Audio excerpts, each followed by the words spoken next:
Check 1 2 1 2, bitch.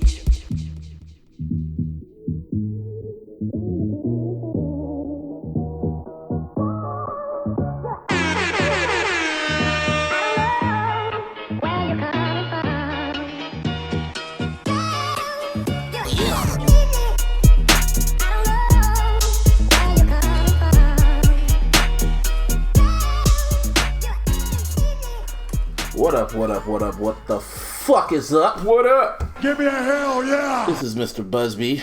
And over here is your boy JC No Huts and Martine.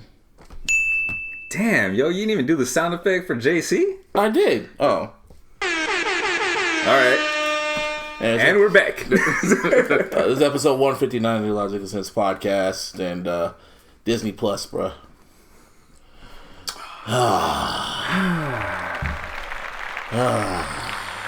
Oh shit, man! You getting hit with the head of the helmet? Motherfucking monster, man. Man, it's seriously. That's why when we were recording and I saw it, I was just on the surface, and then when I got home, I looked at that shit like, oh my god!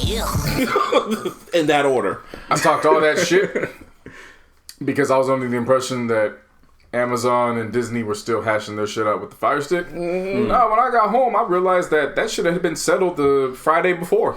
Oh, shit. So when I saw that and I turned on my Fire Stick just to get ready to watch Pluto TV, there's the promo for Disney Plus right there. I said, well, let me sign up then. And when I signed up, I said, well, motherfucker. The amount of content I saw on that bitch, and then the next day not finding out, but because we covered it so many weeks, and the information just got lost. I forgot about the Verizon promo. For free. If you're a Verizon customer that has an unlimited plan, you get the whole year for free. Yeah. So this app is free. I hit up my mom. I was like, look, man, you are the main account of this family plan. I'm going to just need you to let me creep up in one time so I can get this set up and everybody can have it. That's what she did. So I still have the free trial. Canceled that shit as because they had instructions in case you signed up and realized it. Oh, yeah. Canceled that shit up. Hooked it immediately to Verizon. My shit on the billing says Verizon 1 year. Disney Plus for free. That's dope. Then I can't even hate on that. Side note, because we're gonna stay on Disney for a little bit. Oh yeah. Side note, I look at Verizon again. Nobody told me that Apple TV was on there. Oh, you got that shit too, no huh? shit. And remember, I bought a phone this year, so I get Apple TV Plus for free. Let me know how the shows for this are. year. Let me know how the shows are. God damn. So I'm looking at both. I'm like, I have both for free now. There's content. And they have a show coming out that's Apple TV Plus exclusive with Anthony Mackie and Samuel L. Jackson. I've heard about that. The Banker, which is based on a true story about two black entrepreneurs that were able, back in the 50s and 60s, they were able to finesse the Black Wall Street. The banks. No, it was here on Los Angeles. Oh. They were able to finesse the banks by getting a white man to cover for them, like pretty much be their spokesman. Right. And get the money, and they were giving it out to black families as loans. Oh, so they were Robin Hoods. Yeah, and the FBI caught on shit. and shit. So I saw the trailer for that, and I was like, just save time and place. I'm there. When's it coming? I don't know, but just save the time and place. All only shows I see on Apple Plus. It's the ones. Apple TVs. It's the ones Dickerson. Apple TV Plus. I mean, Apple Plus ain't too far off. Dickerson. Dickerson with Haley Stanford. The morning show. It's all the shows that they already showed at the. So it's kind of like convention. I want to watch it, but it's the only one that looks really interesting is the Dickerson, and then maybe the talk show shit with Jennifer Aniston. Other than that, I could wait. I'll tell you right now, I got that shit free for a year. I will be at some point watching. Oh yeah. Let me know. I mean, if how I got it for free, are. I'd do the same shit. Yeah. Anyway, but back to this Disney Plus shit. For real. Boy.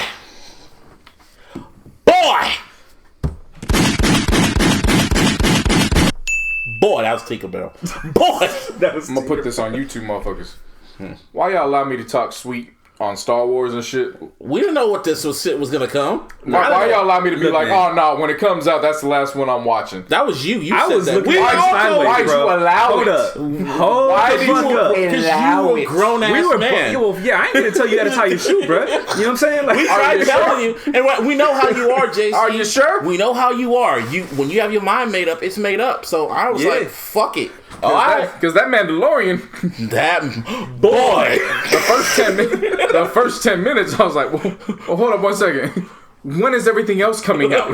Where's the rest of the Star Wars series? Right? Let me add it to the watch list now. Mickey Mouse was like, no. You gonna have to wait for this, nigga. Because Mandalorian, boy.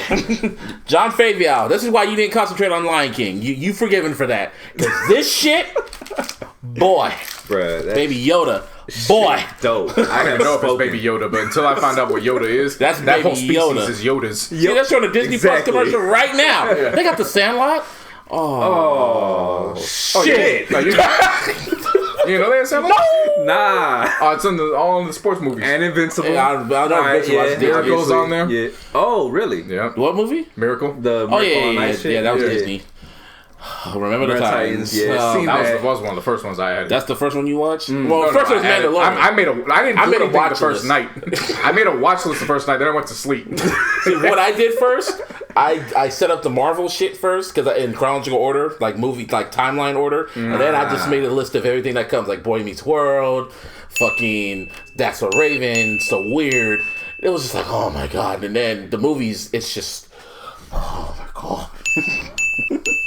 I knew the Seriously, Disney bro, bag. They even had like the Disney Channel movie. Yeah. That's what I'm was, like, saying. tripping Yeah, out on they that weren't shit. tripping. I knew the Disney bag was different when they released a waiver saying, yeah, we got some shit that was racist for the time period. Our bad, but we have it. And everybody was like, okay. They got that. And? They don't got the song. They don't got Song of the South on there for obvious reasons. No, of course, but everything else, everybody was just like, okay. The fuck? Was that supposed to stop us? The fuck? The fuck? The fuck? Even cancel culture was like, you thought we were canceling you? No. But it's one show. I mean, every time you see Disney Plus and underneath ESPN, Oh my god. Marvel, Pixar, Fucking National Geographic. Like, I don't watch nothing on that, but just Nah, I the actually flex. saw the Jeff Goldblum shit. Oh yeah, Like, that it's not shit. bad. I know it's not. It's not bad at all. Now, granted, you know, I'm a sneakerhead. The first one's about sneakers. Yeah. So, like, I kind of knew a lot of the shit. It looked like he was barely learning it as the show went on and shit. Yeah. But the ice cream one, he seemed to know How everything. many episodes is the Jeff They Goldblum? only have 2 right now. It's Okay, the same yeah, thing. Like same thing as yeah, Mandalorian. Once a week. Yeah, same Yeah, thing. but Mandalorian. We gotta go back to Mandalorian. Yep. So 2 episodes in, what did we learn? We just know there is a Boba Fett looking ass motherfucker, but he's a Mandalorian. Mm-hmm. What's his name? Because he has a name. Did he have a name? Yeah, they named him. It's Mandalorian. It's Mandalorian as far as It's I know. Mandalorian, but he does have a name. But I mean, that's his whatever. race, but he's Mandalorian, so Yeah. they gave him another name. They gave him, Yep. he's Mandalorian too, otherwise, so I figured it out. And then he had to do some shit for somebody because the whole timeline takes place. Huh? Did you notice who Afterwards. the guy was that gave him the proposition? Does the voice sound familiar? First episode, season 3, Boondocks. The documentarist, when they're covering the Obama campaign trail. Oh, And him? Yeah. Oh, wow. Do you know that was him? No. Nah. That's why I kept laughing the whole time I'm watching it, because I could hear him like, this kid is really fucking depressing. Oh, shit. Yeah, so then after that, it's just like you see him, like he has to protect. He has to get this baby who's 50 years old on some Benjamin Button shit. I was like, 50 years old. And all of a sudden, it revealed, nigga, that's Baby Yoda. Baby Yoda. Yoda must have got it on tonight. She looked good. She did. Nah, but it's a whole species of them. Well, we don't know what they are. So it's just a species of Yodas. Yep. Well, they're just Baby Yodas. Until otherwise, that's Baby Yoda. And they know the Force. Shit. Anyway, they said this takes place between Return of the Jedi and Force Awakens. So, I don't know. We might see Boba. I have a feeling Boba Fett gonna show up. He's gonna not in this season, but I feel in this series he's gonna show up. But other than that, What's the old boy's name that runs the land and helps him? oh, what's it called? Look, man. That motherfucker's a I don't gangster. know his name, but What's his he's name? a straight up What's G. what's he say all the damn time? Yeah, I have he'll spoken. he'll give you this whole monologue, and then it's just quiet for 2 seconds. Then it's I have spoken. That's like the DJ Khaled, another one. Yeah. And I've been I waiting, have baby. spoken, baby. Yep. I have spoken. How he killed them fucking Jawas was fucked up, but he had to do what he had to do. Hey, man. He had to protect that baby. Exactly. So what's gonna happen next week? I don't know. We're done on Friday, but until then, I love it. Yeah, that shit's dope. Man. Anyway, so after Mandalorian, what was the other? I watched the Goofy movie. I had to watch the Goofy movie. That shit has held up so much. It's wild how much that has held up. Well, I haven't watched it's the Goofy Disney, movie. man. Yeah. I mean, But still, what do you like, expect? that came out in 1994 or whatever. It doesn't matter when Kevin that shit Campbell, came out. if you look into each other, that shit still slaps. What else? Still slaps. The first series I started watching was The Simpsons. I just for the hell Wow. of it, I Yeah. just started That was just rewatching a flex. They just got Disney off some flex shit. Yeah, it's Yep. like Disney Plus is for the children, and it's like also Disney, and know they're they- just promoting The Simpsons. You know they added the Disney the Simpsons movie already. Yeah, They added it. That's I what's didn't up. see it on opening launch. no, they had an opening day. I didn't see it. Yeah. I didn't look hard. I enough. added everything Simpsons related. I'm wondering if they have the Simpsons movie. I wonder if that scene's still going to be in it. Which when, one? When Bart's dick got revealed. Oh, Because they were saying they're PG. They're going to go up to PG-13, not R. that's interesting. So, they probably have a disclaimer. That's why I was kind of surprised they only had Simpsons. They didn't get Family Guy. They didn't get Bob's Burgers or King of the Hill. You can't put Family Guy in there. I was gonna say, yeah, Family Guy's going that, to Hulu. nah. Okay, how about American Me? We gotta, American Dad. but you gotta remember, Simpsons isn't as I know it's not as raunchy. raunchy as that. Family Yeah. Guy, And those yeah. other ones, you Yeah. gotta remember all the adult FX and Fox shows. Those are just going. They're part of, that's where they funnel them through Hulu. That makes sense. That makes sense. Except Simpsons. Yeah, Oh, Simpsons. I mean, because it's centered around. It's actually. I mean, if you think about it, the two main characters are Homer and Bart. So Pretty Bart much. You know, kind of saves them. You know the only Yeah. show. You know the only episode they did not add. They said, "Oh, this every season." No. Season 3, episode 1. That's the Michael episode. They didn't add that Yeah. because of the whole Leaving Neverland shit. And people complain. They're like, "Yeah, that episode's not there." 'Cause that was the first. That was one of the first things I went to. I was at Simpsons, and I was like, "I wonder." And I went Yo, straight let to me it. see. Let me see real quick. They even change how Maggie and Mr. Barnes interact when it's Maggie shoots Mr. Burns. Oh, really? Yeah, I haven't seen the episode yet, but a lot of people were complaining about that. They're like, "Damn, they switched that up." Wow. Because they wanted to be family oriented. Another show. Anyway, another show I went to. Which Smart guy. I wish we had it. Be the smart guy. I like the 3rd season theme song when Mo rapping. Mo was rapping. That still holds up. Matter of fact, Anytime they R&B remix your theme song, you've arrived. yeah, that was just the 3rd season. Yeah. It was the 3rd season, and it was just like. Even, dude, that was like the one show I did not press skip intro. I watched the intro on every episode. I did not skip it because the intro is so like addicting and it feels good. Even the 3rd season. Anyway, Smart Guy has held up. Almost 20 years later, it still hold up, and That's crazy. Could have had 3 to 4 more seasons. That show deserved better, man. Taj Mowry, Marcus Smart, Omar Gooden. I know the other nigga, the dad, and Essence. John Marshall. There you go. And then Essence Atkins. Exactly, man. Now, you know the principal changed like 3 times throughout the series. Yeah. It was the black principal. Then it was Well, the it was white. 2 black principals. Because they had the skinny chick in the pilot, then they switched her. Oh, really? Wow. Yeah, you didn't notice it? I did not think about Wait, that. this is in the first series or the The very first episode, season? it was one principal. Then they had to come back and once they got cleared for the pilot, they did 5 more episodes. So then they changed out the principal With a black so it was, chick. no, same black woman. It was just she was more darker skinned and Yeah. more heavier set. Yeah. Okay. And then In season 2, they got a was white lady. Yeah. And then season 3, they completely got rid of it and got a male vice principal. Yeah. Well, then. They were Yeah. just funneling them out. But So this y'all show- expendable. But I'm gonna, yeah, pretty much. But I'll say this right now: this show lasted 4 more seasons. It would have rivaled Boy Meets World, in my opinion. It would have been the Black Boy Meets World. Oh, of course. I was watching with Dom. believe And that. I was watching with Dom, and it was the prom episode. Oh my When I was god, like- that shit was one ultimate. Yeah.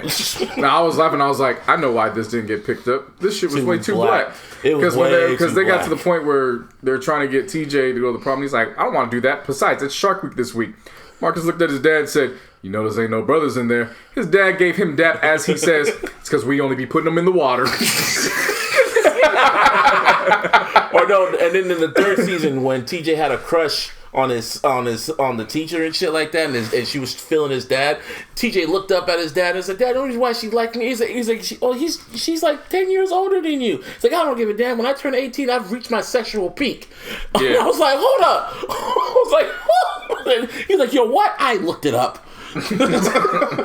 It was like, it was only TVG, but some of them jokes were just hitting. Like, damn. Mo has some of the best Damn, I need to watch one-liners that ever. shit again. Hello there. Let me say Like when they brought the twins on and Marcus was trying to get both of them, so he ends up with the more bookworm one. Oh, okay. And then she's like, you're very flexible. I forgot the word, but she's like basically dubious. And he looks over at Mo, dubious? And he's like, don't worry about it, bro. She's just speaking Ebonics.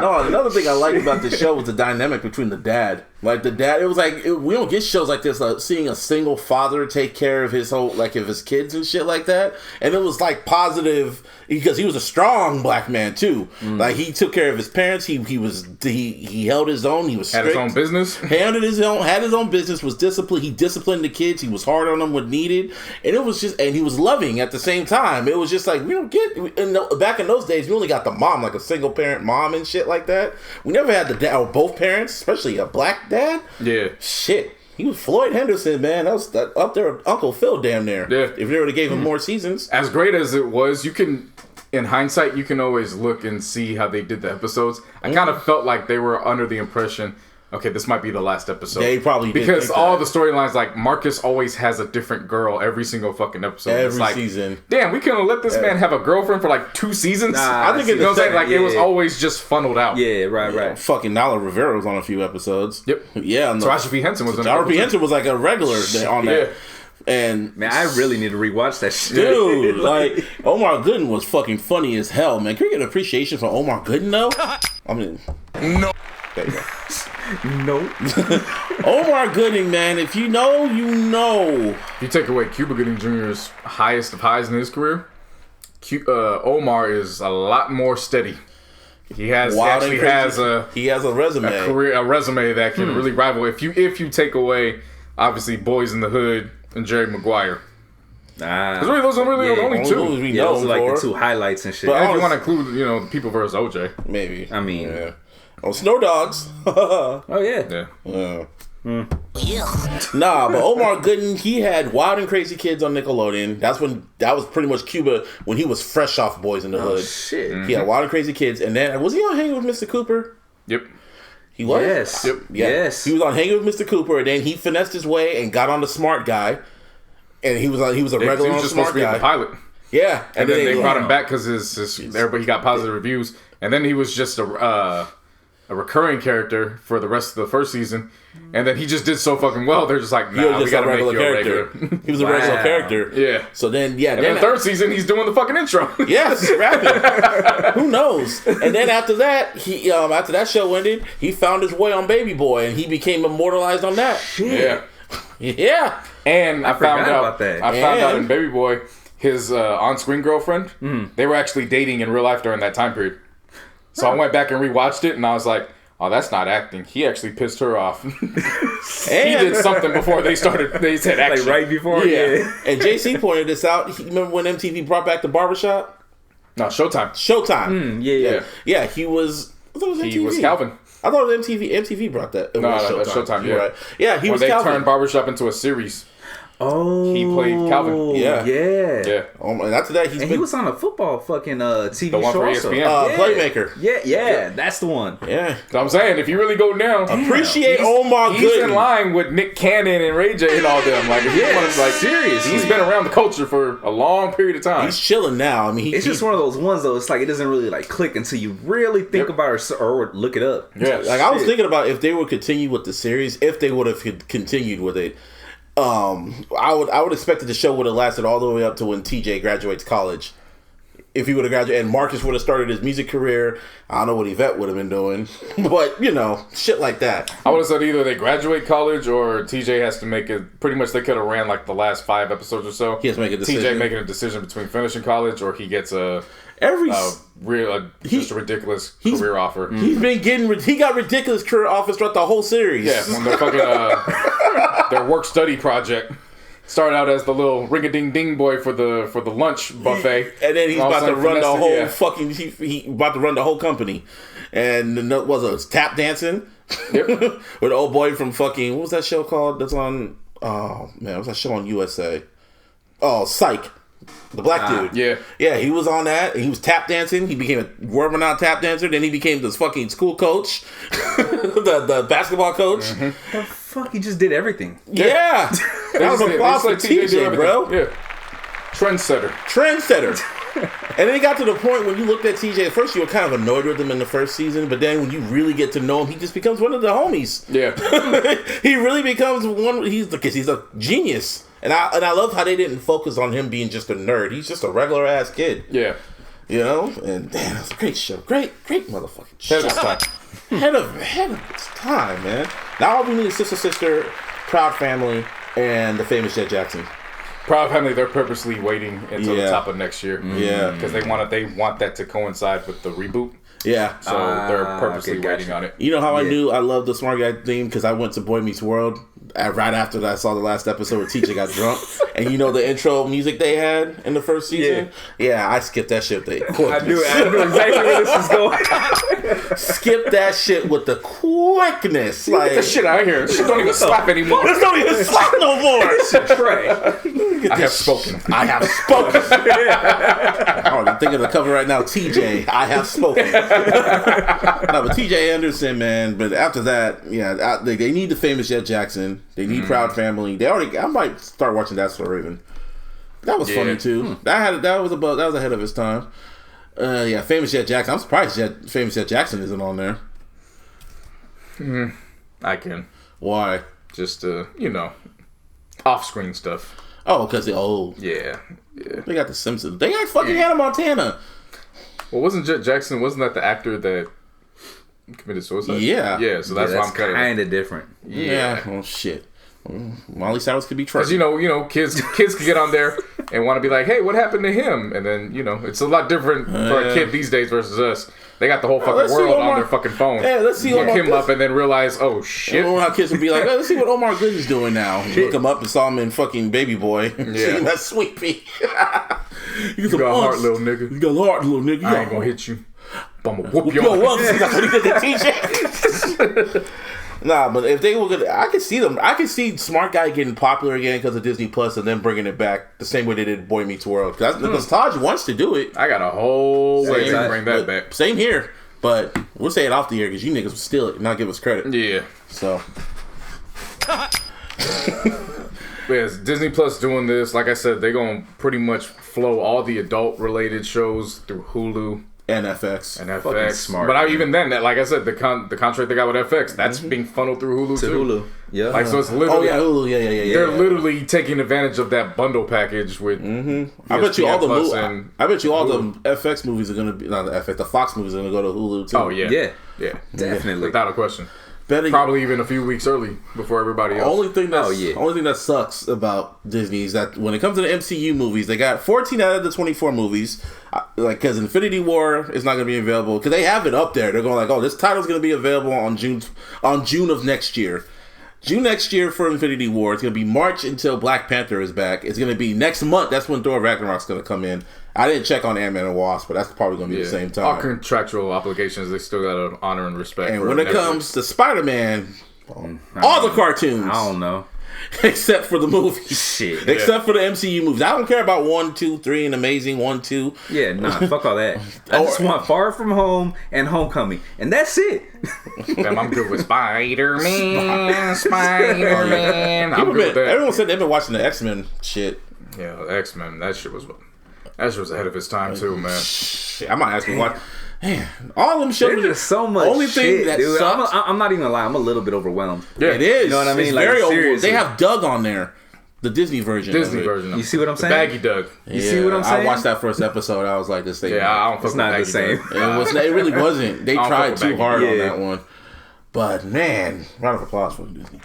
Round of applause. That's all I watched. Beautiful. It's beautiful. It's not the Netflix killer. I can tell you that right now. But it's. I disagree.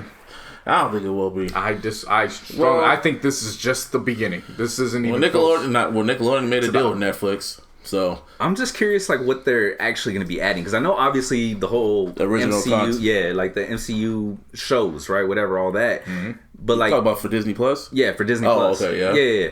But like, what really can they add to get rid of Netflix. You know what I mean? Because I don't think this is gonna do it. We asked the same question years ago about where does Disney go from here, and they just gave us something that you just said was so over fucking whelming. Because they have that When vault. it first dropped. They have all that. We know. vault. I was gonna say, we we know knew. how Yeah, their they back have- catalog. Yeah, they have the back catalog. Now they have a full platform. We just were overwhelmed with what just got introduced.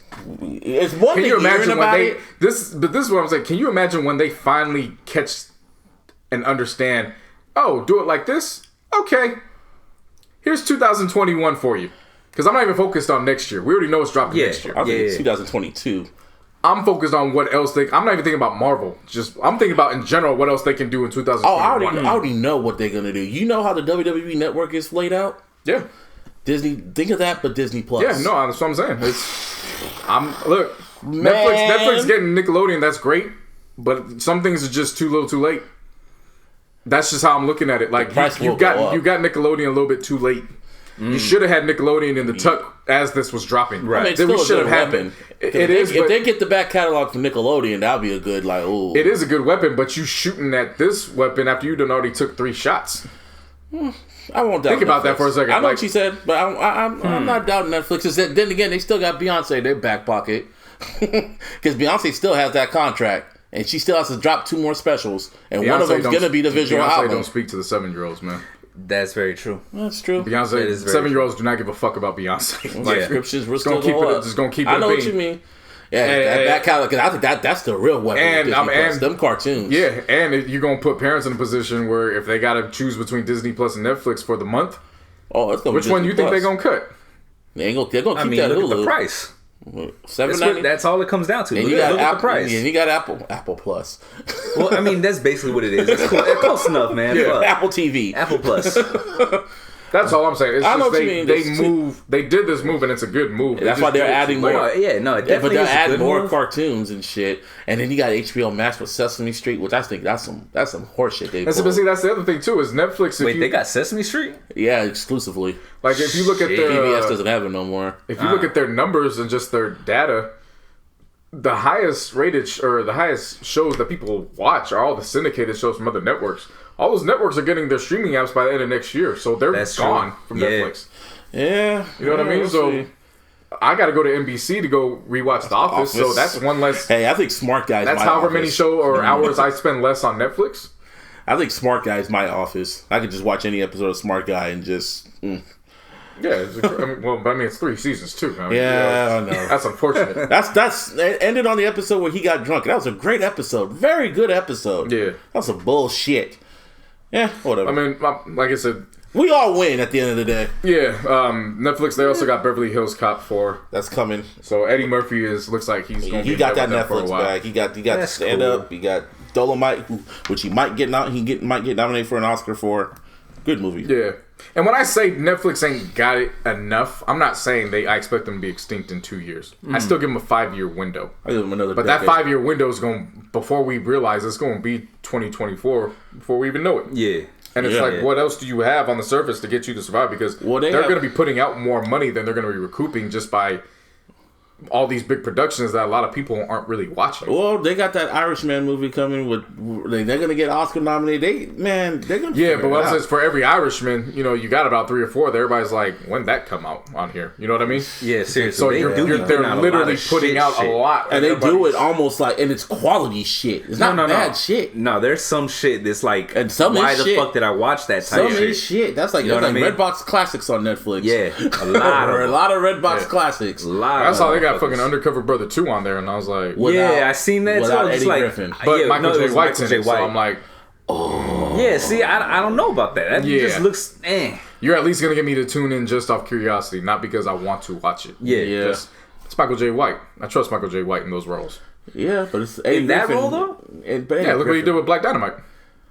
But Eddie I've seen Griffin. it. I'll give you that. Well, I'll true. give you that. But Eddie Griffin was But he was undercover. No, brother, I'm though, not. you know I'm what I not. mean? I'm not saying this. I'm just saying for that particular role, guy with an afro on. You've seen Michael J. White do it. He succeeded. That's Right. all I'm saying. Yeah, that's like, oh, so we got Spawn playing Undercover Brother. Oh, you motherfucker. Yeah, see, that's the issue I have. They said they might bring him back to play Spawn again. Really? Yeah, supposedly. Allegedly. Well, if they do it right, Yeah. that'd be fucking crazy. Put him in Mortal Kombat. They're working on that shit right now too. Yeah, they're supposed to come out in March. Yep. Supposed to. Secretly, yeah, supposed to. Yeah, they say New Mutants is gonna come out next year. Like that horror movie that's supposed to come out for the X-Men. No. You know what I'm talking about? No. You don't know? Oh wow, yeah, they had that trailer up like 2 years. Right when Infinity War was supposed to come out, and it was supposed to come out 2017. They said No. and then they backed up to 2019. It was supposed to come out. Disney, and after Disney bought them, they said No. so they have it scheduled for next year, and they might push that shit back. Wait, what's it called? New Mutants. New Mutants? Yes. It's like a X-Men horror movie ish. Takes place in the X universe. That sounds crazy. Yeah, it well, the trailer looked crazy, but I guess the executives were just like, No. so. Yeah. And if they're pushing it back, shit. But yeah, I've been stuck on that, and I have spoken. Disney Plus is the empire, dog. Is this crazy when Yes. you see Star Wars? It was crazy just talking about it, but when you see it, and it's like, and when I was watching Smart Guy, I realized I'm sitting on a mountain right now, and I'm just watching Smart Guy. Like, it was like, this is just a small portion of what they have. Yeah. The revolution will not be televised. It will be streamed at a minimum price. Shit. More serious than a joke. Yeah. Nah, definitely that. I thought WWE Network had the jig, $9.99. This is the fucking jig. $7.99 for the entire Disney. $6.99 for the entire fucking Disney empire. It's not even the whole empire at that. Ugh. It's crazy though, just watching like a whole production of fucking Star Wars. Like, dude, this is every week? You feel? And then, like, damn. that's just that. Imagine when the MCU movies come. They got full production on that too. Yeah. And they're gonna milk it the same way. Oh, don't think they won't try to do no spin-off Avatar shows. Yeah, they will. Oh, they will. Yep. James Cameron has the money. He got the money. Yep. Depending on how Avatar does in the box office, it has to shatter Endgame. It has to shadow that record. He probably will do it. You know, he does. Doesn't matter if it does. They're gonna be like, look, we're gonna drop think this. it matters. We're gonna give you 2 series spin-offs. Yeah. Figure it out. You don't like the Joker when he breaks the stick. He's like, make it fast. Yeah. Shit. Anyway, football. 3, 4, 5, 6, 7, 8, 9. And I've been waiting, And 1. baby. Bitch ass niggas. I'm still mad. Like the Seahawks said, every time you said that, I look at them. When we were down 6-0 in the beginning, I just said, yo, Seahawks. And then it was the gif of Anakin saying, I hate you. We won, though. So. Yeah, we won. It was a good game. Yeah. A lot closer than I thought it was going to be. Yeah. Running game couldn't get started for shit. It was annoying the fuck out of me. just stopped Jimmy our G was run. annoying the fuck out of me. Wow. That I I'm swear to glad I God, didn't bro. watch because I was working. Wait, look, I'll be honest with you. I really truly believe that we have a really fucking good team. Yes. You know what I mean? We could literally beat anyone, in my opinion. Mm-hmm. But Jimmy G, he just infuriates me as I'm watching the game. Who infuriated you more, Alex Smith, Cap, or Alex Jimmy Smith? G? So Jimmy G didn't infuriate you that much. No, not as bad. He's part 2. He's getting there though. Yeah, no, he really is because he's good. But you know that there's a pick coming. Yeah, it's like you think about it. It's like You doing know too that good. shit is on the way. When are you gonna do? There it is. I was watching the highlights, and I was like, I wonder if he threw a pick. Yeah, he did. You ain't even gotta wonder though, dude. Like it's when. gonna happen. It's Just when, and it'll be a what part of stupid the ass. game? It'll be a stupid ass pass too. Like, Yeah. there it is. There you go. Yeah, like this week, for example. Shit, dude had his receiver on open on an out. You know what I mean? Fucking linebacker is standing in one spot, He ain't bro. gonna throw it to me. He ain't gonna throw it here. He threw it. Reach out my arms. That's Thank all I you. gotta do because it's fucking right next to me. And Jimmy be looking right at him too. Yeah.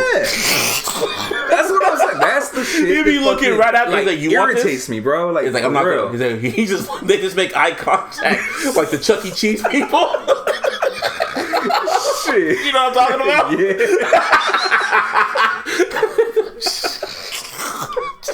But at the end of the day, we won. we won. 9 shots. We won. Win. Fuck everyone else. Win. And then we got fucking Aaron fucking Rodgers. Which is now in prime time. Ugh. Shit. They calling it a blockbuster. That's what they called it last night. It's a blockbuster, man. Well, I say we are the whole fucking show. After the performance we put on last Monday, we are the whole fucking show. Win or lose, we put on a show. Motherfucker. You in your WWE fucking promo shit right now? Oh, like, we are the whole fucking show. I said every Monday when we play, the 49ers are Mr. Monday night. Now we missed a Saturday night. Sunday. And we're going to be Saturday too. Yeah, there will be a Saturday. Then we'll miss we don't. That's why I say Sunday, Monday, no, Thursday, the whole fucking show. Tired again. Hey, your Raiders won. Yeah, Barry took a big win this last Sunday. Big win? Niners won, the Raiders won. But Barry as a whole took a win. For football. Yeah. Okay. That's all I was saying. Okay. Yeah. Raiders held through. Three straight wins in their back pocket now. Shit. Playing with house money. I wouldn't have seen that coming, bro. I'll be honest with you. Nobody saw it coming. Yeah. I didn't. All of a sudden, like the Bears are being trashed, and the Raiders are just like that draft pick keeps getting higher and higher. And John Gruden is just like, not gonna win if you hit me. Yeah. I played good. Closer than everybody would have wanted, but that's football, man. Y'all got the Jets next week, right? Yeah. Then Kansas City after that, huh? Mm-hmm. That's gonna be the division game. So, no, it's not. That's not even gonna be the division game because the next week Kansas City plays the Patriots. So, even if they do beat us, they gotta deal with Thanos. And they could be right back in the same situation to play out the rest of the year. Horrible. Thanos is gonna be. Thanos is waiting because he's still 9-1 too. Yeah. So I mean, so even with the loss, and I'm not even really putting much stake in that. You got to think about the Jets first. But even with the loss to Kansas City, that still doesn't mean anything. Yeah. Until it gets down to the nitty gritty, like the last 2 weeks. Because again, they still got to go play the Patriots. It's like, and even as of right now, the Patriots ain't looking offensively hot. Yeah. It's whatever. What was the score yesterday with the Patriots game? Defense fucking Tom Brady, bro. What was the score of the Patriots game yesterday? 17-10. Okay, well they barely won, just like us. So they've been scraping by. Win's a win. Shit. Yeah. I don't even say barely win. But still, that score on paper. You win. That's all it is. It just doesn't matter if the game's... True. That's how out if you win by wins. That's how Super Bowls go. Ain't no barely winning. You won. You won at the end of the day. That's all Belichick cares about. Shit. But right when we got off air, some shit had started bubbling in the NFL. From who? Who? Yeah, so we put the show up, and the next thing you know, Mr. Number 7 came tweeting. Hey, Colin, no, not even that. Or the Adam Schefter comes out of course. and delivers a bomb like the NFL's about to give Kaepernick pretty much a fucking pro day. Oh my god! Oh my god! Okay, it's happening. Everybody stay calm. What's the procedure, everyone? What's the procedure? Stay calm! Pretty much. That's how I saw it. When that shit happened, I saw the news. I was like, oh. And then Kaepernick said, yeah, I just got word of this shit too. And once he said that, I was like, well, time for some fuckery. Not to say that, I was like, well, he made it this far, and I didn't think he was going to get this far, so props to him. Yeah. Let's see if it plays out that way. And then the former NFL personnel started talking, and I was like, wait a minute, when the hell do they hold workouts on a fucking Saturday? Seriously. And then I was like, What kind of shit okay, is let's that? see if this actually happens on Saturday. And then each day kept coming, and then a new report kept popping out, and I was like, and then Jay-Z pressured them. This shit happened. It was like a whole bunch of just like... I was like, that's cool. Yeah. But let's see if it plays out on Saturday. That's how I was saying, this shit sounds... like, this does not feel good. It just looks fishy. And then Saturday took place. And then I knew it was going to be some shit from the first report on Saturday.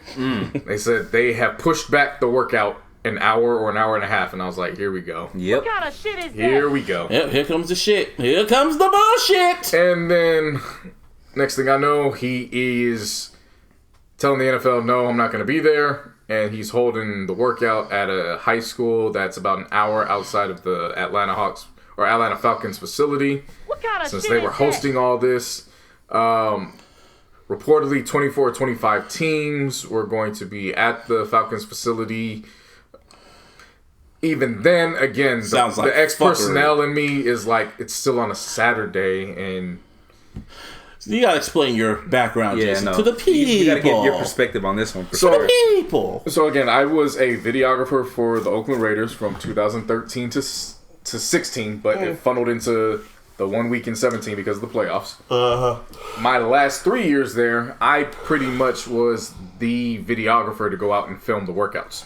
So all the in-season workouts. All y'all old school podcast people know this. Yeah, because I was on the bottom of the totem pole. So, of course my bosses didn't want to go do it, and rightfully so. They've been there 30, 40 fucking years. Why would they have to go do it? Get your ass up there, nigga. Yeah. And I don't mind, you know what I'm saying? Like, I'm eating breakfast. I get to see who we possibly can sign first. Who gives a fuck? Like, I film football all day.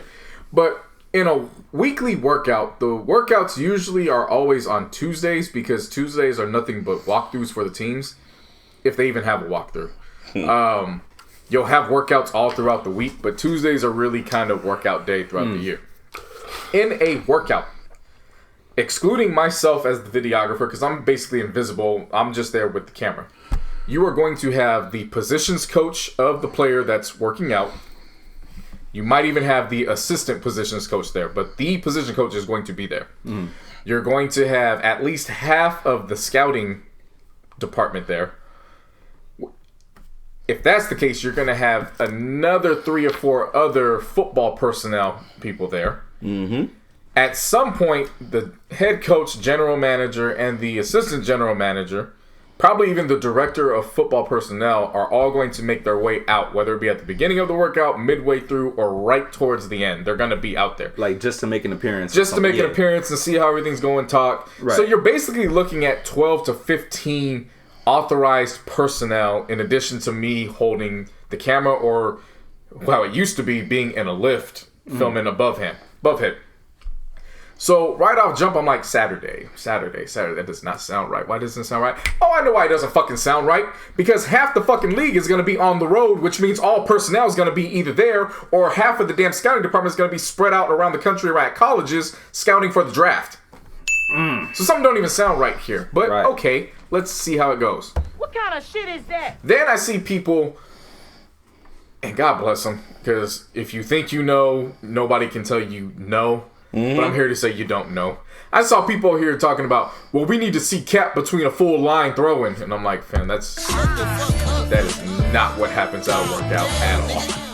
It is literally. How the fuck are they going to get everybody out there on just a random ass fucking workout? You can't practice with the team until they clear you to actually join the team. You're literally working out. Right. So then you ask, okay, well, in a quarterback situation, who are they throwing to? Great question. That's why you have 8 guys on a practice squad. So you call it's either going to be a practice squad guy, or you're going to bring in a wide receiver or tight end or whoever that you're looking at, running back even. Somebody else that you're looking at to bring on board. You're going to have the agents, converse, hey, this is who we're dealing with. You might want to have your guy, reach out so that way they can practice beforehand. All this is pretty much done at least 2 or 3 days in advance. It's not like they call you the day of. Okay. Like, you kind of have an idea of what's going to take place. So from that, from that perspective, I'm just thinking of just personnel. Like, this really doesn't sound like, I don't know. I just don't know. Now, granted, 25 representatives, you can send 1 scout each, but again, it's very important to have some execs there. You did say 2 to 3 days in advance, but are you talking about the actual workout, or are you talking about when you the actual receivers? The actual workout.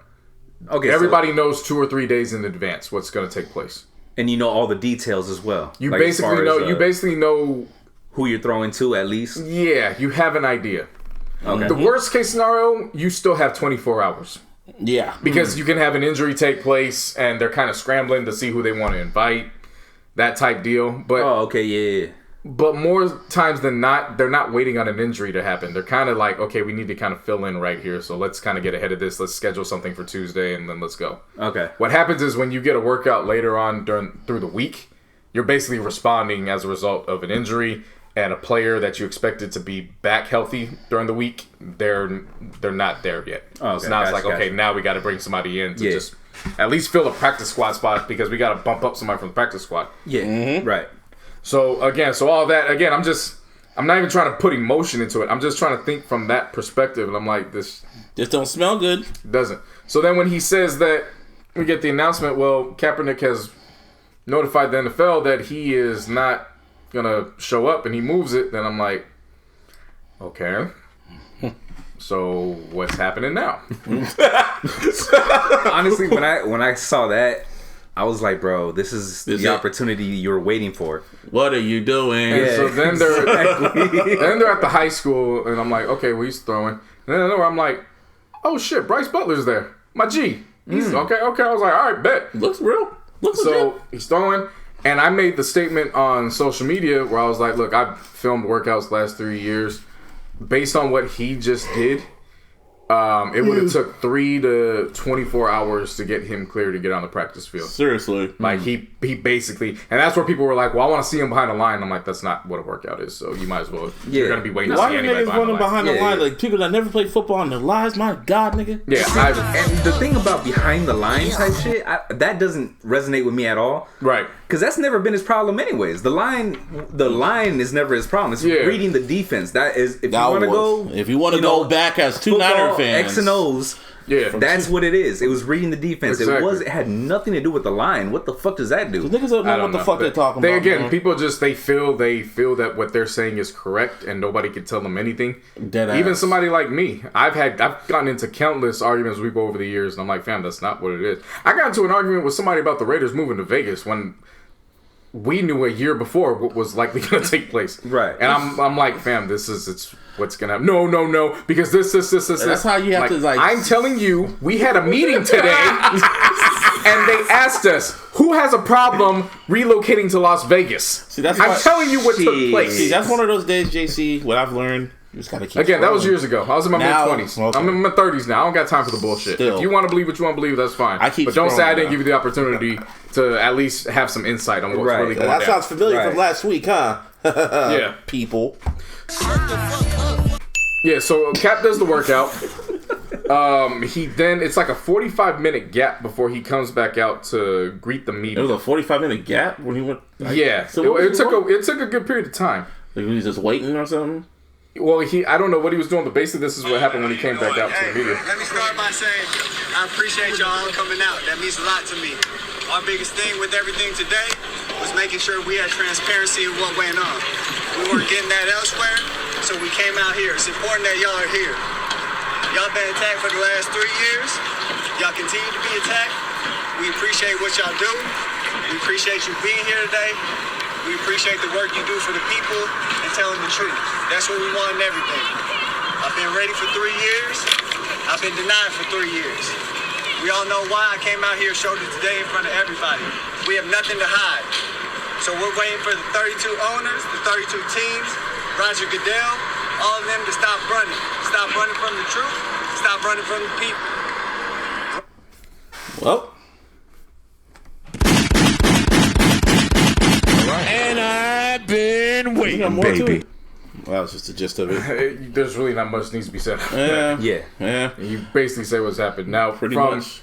From seeing that the first time, I was glad to hear him say that because it's really the first time he's really said directly, I want to play, I'm here, let's go. Right. Everybody else has kind of spoken for him. Yeah. So I was content with hearing that. He stood up for himself and all that.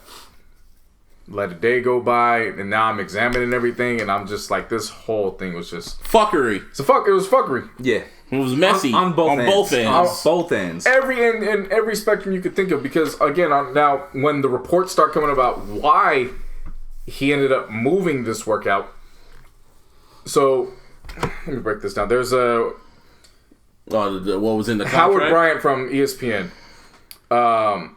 He has said I have one of my sources that basically gave me the weekend timeline. So he says Cap's camp was upset the NFL told them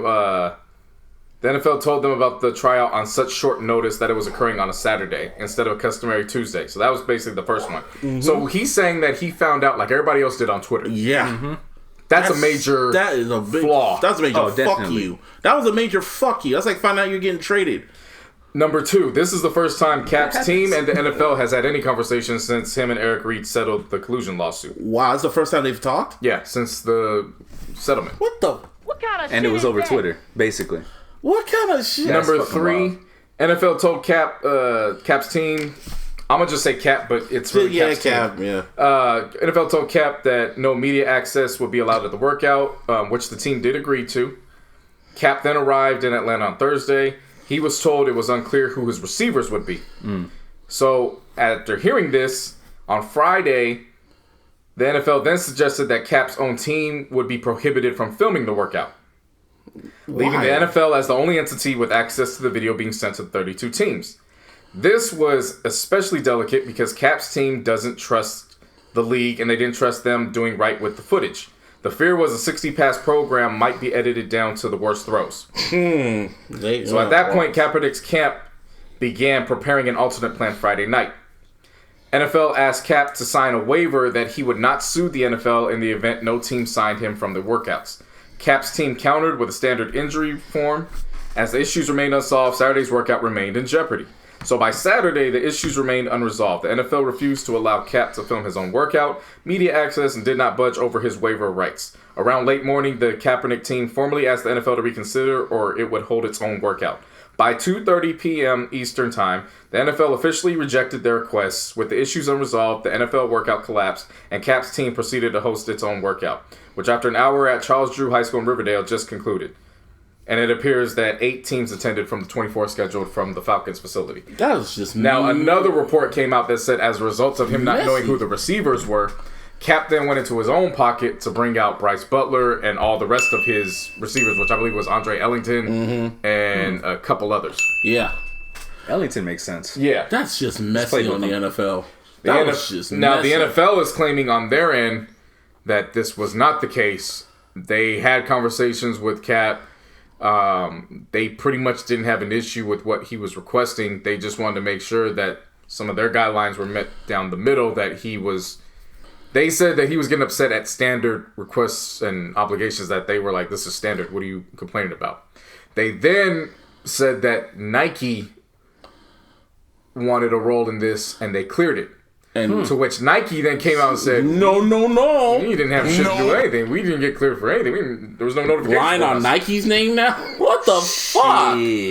What the... What kind of shit is that? So again, just from the backstory of all this, it's why did they? What the fuck was it? And then you had all these rumors come out that Jay-Z pressured them and shit like that, like putting Hove's name in the mix, and it was a whole bunch of he said bullshit.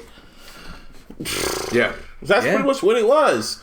And it's just why do this? And then it set off a whirlwind around the sports world as a whole. Yeah, because then Stephen A. Smith then went on his platform and gave a 3-minute video on why he believed that Kaepernick was wrong. Kaepernick was wrong, and that he really doesn't want to play anymore. Yeah. So then, which Eric Reed, gotta get that gif, hit a tough trigger, and he put the Daffy Duck tap dancing, and basically called him Step and Fetch It. Pretty much Bojangles, fucking Mantan, Blackface, and Uncle Stephen Tom. A. fresh off of a brand new deal with ESPN. Wherever Stephen A. was coming from, he held up traffic and he got the road. And I've been waiting, was misspelling shit all in his answers. He was bad. Sent about 6 or 7 responses back to this man, and Eric Reed just sat back like, You mad? You mad? When you strike a nerve with somebody, sometimes. But then Sunday hit, and Stephen A. pretty much hit him with an uppercut, and it was like, damn, he does have a point. Because Eric Reed was still going back at him, and Stephen A. was like, you still going at me, and you got a game in 2 hours? Yeah, I was on Facebook, man. I saw that shit when I was. And I was like, yeah, you got a point. Your mind ain't in the right place. That's why you I'm not putting that loss on Eric Reed, but 27-3. I mean, couldn't stop nobody's safety. Your mind was elsewhere, and it shouldn't have been there, man. Seriously, I remember you said that in the group chat, and I'm like, what the fuck? You know, I didn't even read none of that shit. I'm like, nigga, it's game day. Yeah, well, I mean, Eric Reed only put out 2 other tweets, but the fact that he did it on a game day was kind of strange to me. All the other writing, that was Stephen A. Smith.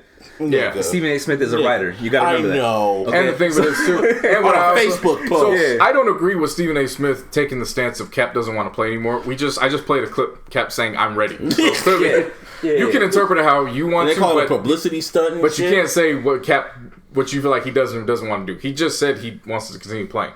Where I side with Stephen A. on all this is that Eric Reed wanted to call him Bojangles and Step and Fetch and all that. Mm-hmm. And Stephen A. is looking at him like, ain't you the one that left that workout early so you can continue getting the suppressor's money?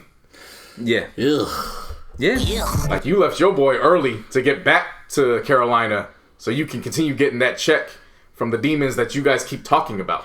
So what are you saying about me? And not only that, dude.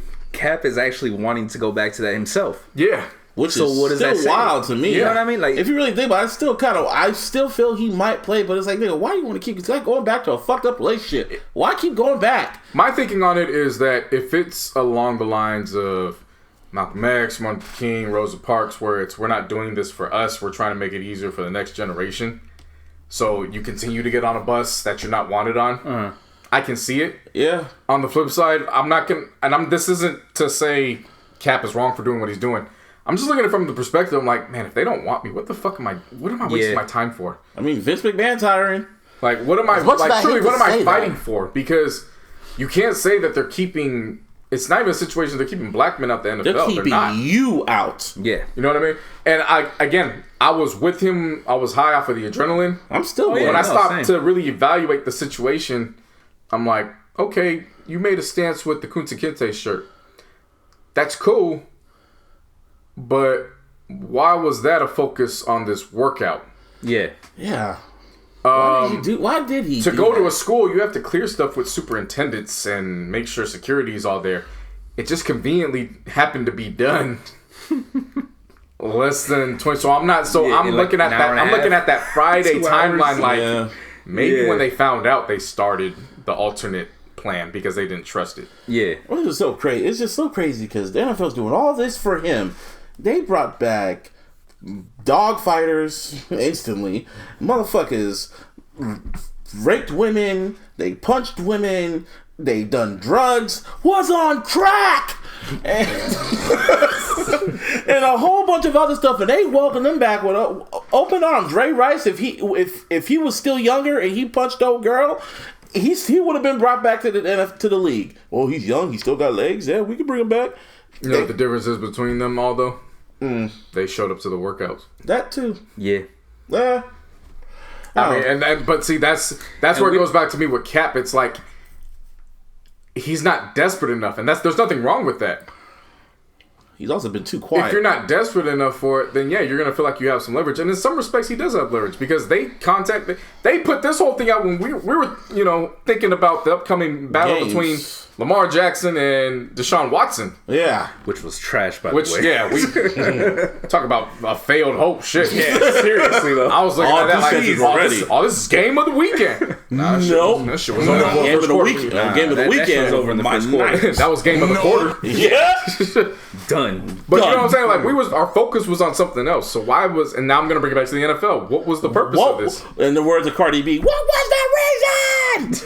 What was the reason? Like, dude, it was the halfway point in the season. Yeah. And it was like, and you do it on a Saturday when niggas are trying to or getting ready to be in playoff potential and shit like that. You don't give a fuck about no Kaepernick or no quarterbacks. Maybe quarterbacks that are like maybe teams that desperately need one at the moment. Yeah, but that's kind of what I was thinking. But it's too late now. Then you got Jay-Z in this mix, and Jay-Z hasn't said a word. Not only has he not said a word, he was off at his own fundraising gala. Wow, this was for going 2 down. days. Right. So, and then they want to pin it. To me, they're trying to pin it on him. They are. It's exactly what they used him as the token black guy. Yeah, and they make a report. He's disappointed. They're trying to make it seem like it's him against Cap, but they're trying to throw him. I'm like, here's my take on what I believe happened. Mm-hmm. For a few months, he's probably been talking to the NFL like, we should probably, might want to give this guy a workout. Just, and put it exclusively on title. Yeah, he might. I want to put it past him. B. Elliott Wilson, call him the workout. Yeah. I'm not even gonna lie, bro. Yeah. Like, that makes a lot of sense. Yeah. Put it on title. QB Radar, new series coming. QB Radar. Starring Colin Kaepernick. Rap Radar. Yeah. No, Cap Radar. Yeah. Cap Radar. Cap Radar. No cap. No cap. It was Elliot's laugh. So my thinking is that he has been saying this for months. He probably has been telling Gordell. It's very convenient that they choose the weekend where he's busy. And so he's not going to be speaking for himself. Especially during that time. To then say, okay, we're going to do it now. At the halfway point of the season. See, so now when they're saying, Jay-Z's disappointed at Kaepernick, yeah, I feel like he was disappointed, but I feel like he was disappointed with the entire situation. Yeah. With everybody involved. And then there was more rumors coming out saying that the only reason why Hov is doing it is because he was trying to, his reputation took a hit. That's another red flag to me.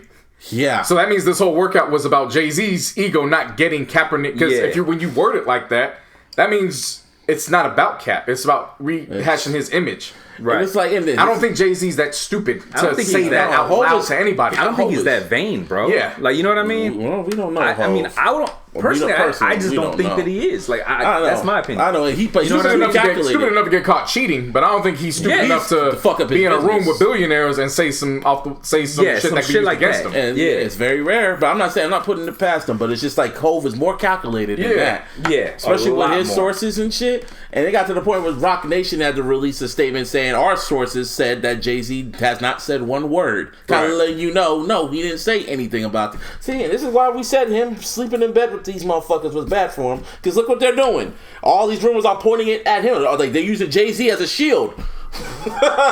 Shit, Hov. I mean, he'll figure it out. Hov always does. Yep. Just give him time, man. They put The Rock on the front line. Literally, not Dwayne Johnson. Should have kept state property, nigga. You feel me? They could have been on the front line for you. For real. Seriously, man. Now he has to. I mean, he always figured it out. He played it with grace, kept silent, and was just, growing his hair out, and just kept doing shit. Now, the sources that are coming out saying the whole reason why this took place to begin with is that there are teams that they had some interest. They didn't want to be the team to then say they have interest, give him a tryout, and then just say he doesn't mix what we're looking for, and then they have to bear the brunt of hell. So they got scared. So this was their. Damn, the NFL fucked up. Damn. That makes sense. See, I was telling Busby earlier, bro, because to me it seemed like more about perspective than anything. Because like, if you look at it from the perspective of Cap's team last month put out that whole statement about how he's ready to play. Yeah, that was last month. That was like in October last month. You try to figure it out, and then let him know about it. Let's just say Jay-Z did pressure. You know what I mean? Right. Kind of pushed it forward. Kind of just mentioned it. And then it's like, all right, well, fuck. This is the only time we really got to do it. You know what I mean? Like, so, like I said, I know it's messy on all ends. I can see different angles for it. You know what I'm saying? Yeah. So that was the initial stance. Another stance was that there's a lot of brothers of color, black people specifically, that are going to be receiving some new positions within these organizations in the coming year or two. They've all been writing for Cap. Allegedly, they all showed up to the Falcons facility. Oh, wow. That's wild. And there's another report saying that the reason why it was held in Atlanta was because Atlanta was the team that wanted to see if they could get this done in 2 weeks. And of course, the NFL didn't let Cap know that. Yeah. That's man. I mean, they're not gonna let him know his receivers. Like, they're not gonna let him know. It was like, surprise, we got a big ass team. opportunity. Yeah. Now, of course, they're gonna tell him that. Now, shit. of course, this is hearsay. Yeah, because nothing's confirmed at this point. At this point, you can say what you want. Something's gonna stick. Something's not. Like, it's a shit show all around. We're just gonna wait for Schefter, just like everyone else. Exactly. Schefter dropped the bomb. He's the woes of the NFL. But that's the word. Then you go back to one of the reasons why he had issue with this it's because of the waiver. So the standard waiver is, of course, letting you know, hey, if you get hurt on the facility, you can't sue us workman's comp. We're not held responsible. This is just a workout. In his case, and I agree to a certain extent with the NFL in this instance, they just got done with a collusion case with him. So in their case, they're trying to look at it from their perspective of, okay, well, we got to cover our asses now in case he does have a good workout, but still we're not trying to hold it against him. Right. From at least their perspective. I'm not saying that's what took place. I'm saying from their perspective, this is what they're probably saying to themselves. So they give him a waiver that has more language dedicated to litigation than it does the actual injury waiver. Right. Yeah. So from that perspective, from his team that doesn't trust a league already. Yeah. When you're looking at a waiver, that's like a red flag. So pretty much in a nutshell, this was all just one big misunderstanding with lack of miscommunication. That's what it sounds like. No one was clear. It sounds like planning. And it sounds like pride and ego. Yeah. That too. Someone needs to kind of someone in between has to get Cap or get Grodell and literally sit there and let Cap speak his piece and they speak their piece and then we go from there. Nah, ain't gonna happen. No. It makes too much logical sense. I mean, it makes too much sense. It's too logical. This is the illogical sense, people. Nothing makes sense in this world. Everything makes sense on this podcast, but out there, no. You would think that. Watch Jay-Z do it. And then you know what I was thinking though too, though, man? Like, we don't really know what the shit is. No, not even that. But like, what was in the contracts of, like, let's say Alden Smith or their liability waiver. Liability. You know what I'm saying? Because that seems like something that's based off of what I've seen from Cap and the standard one that you showed me. It seems like they adjusted it. You know what I'm saying? Right. Adjusted it just for him. But they adjusted it just for Cap, right? Now, why wouldn't they do that for someone like Alden Smith? Like, you know what I mean? Because owners weren't pissed off at him. He was a good boy that knew how to tackle and win games. We don't know that they didn't do that. That's what I'm saying. Technically. You know what I mean? Because it is a possibility also. Yeah. Oh. Let's almost fucking forget.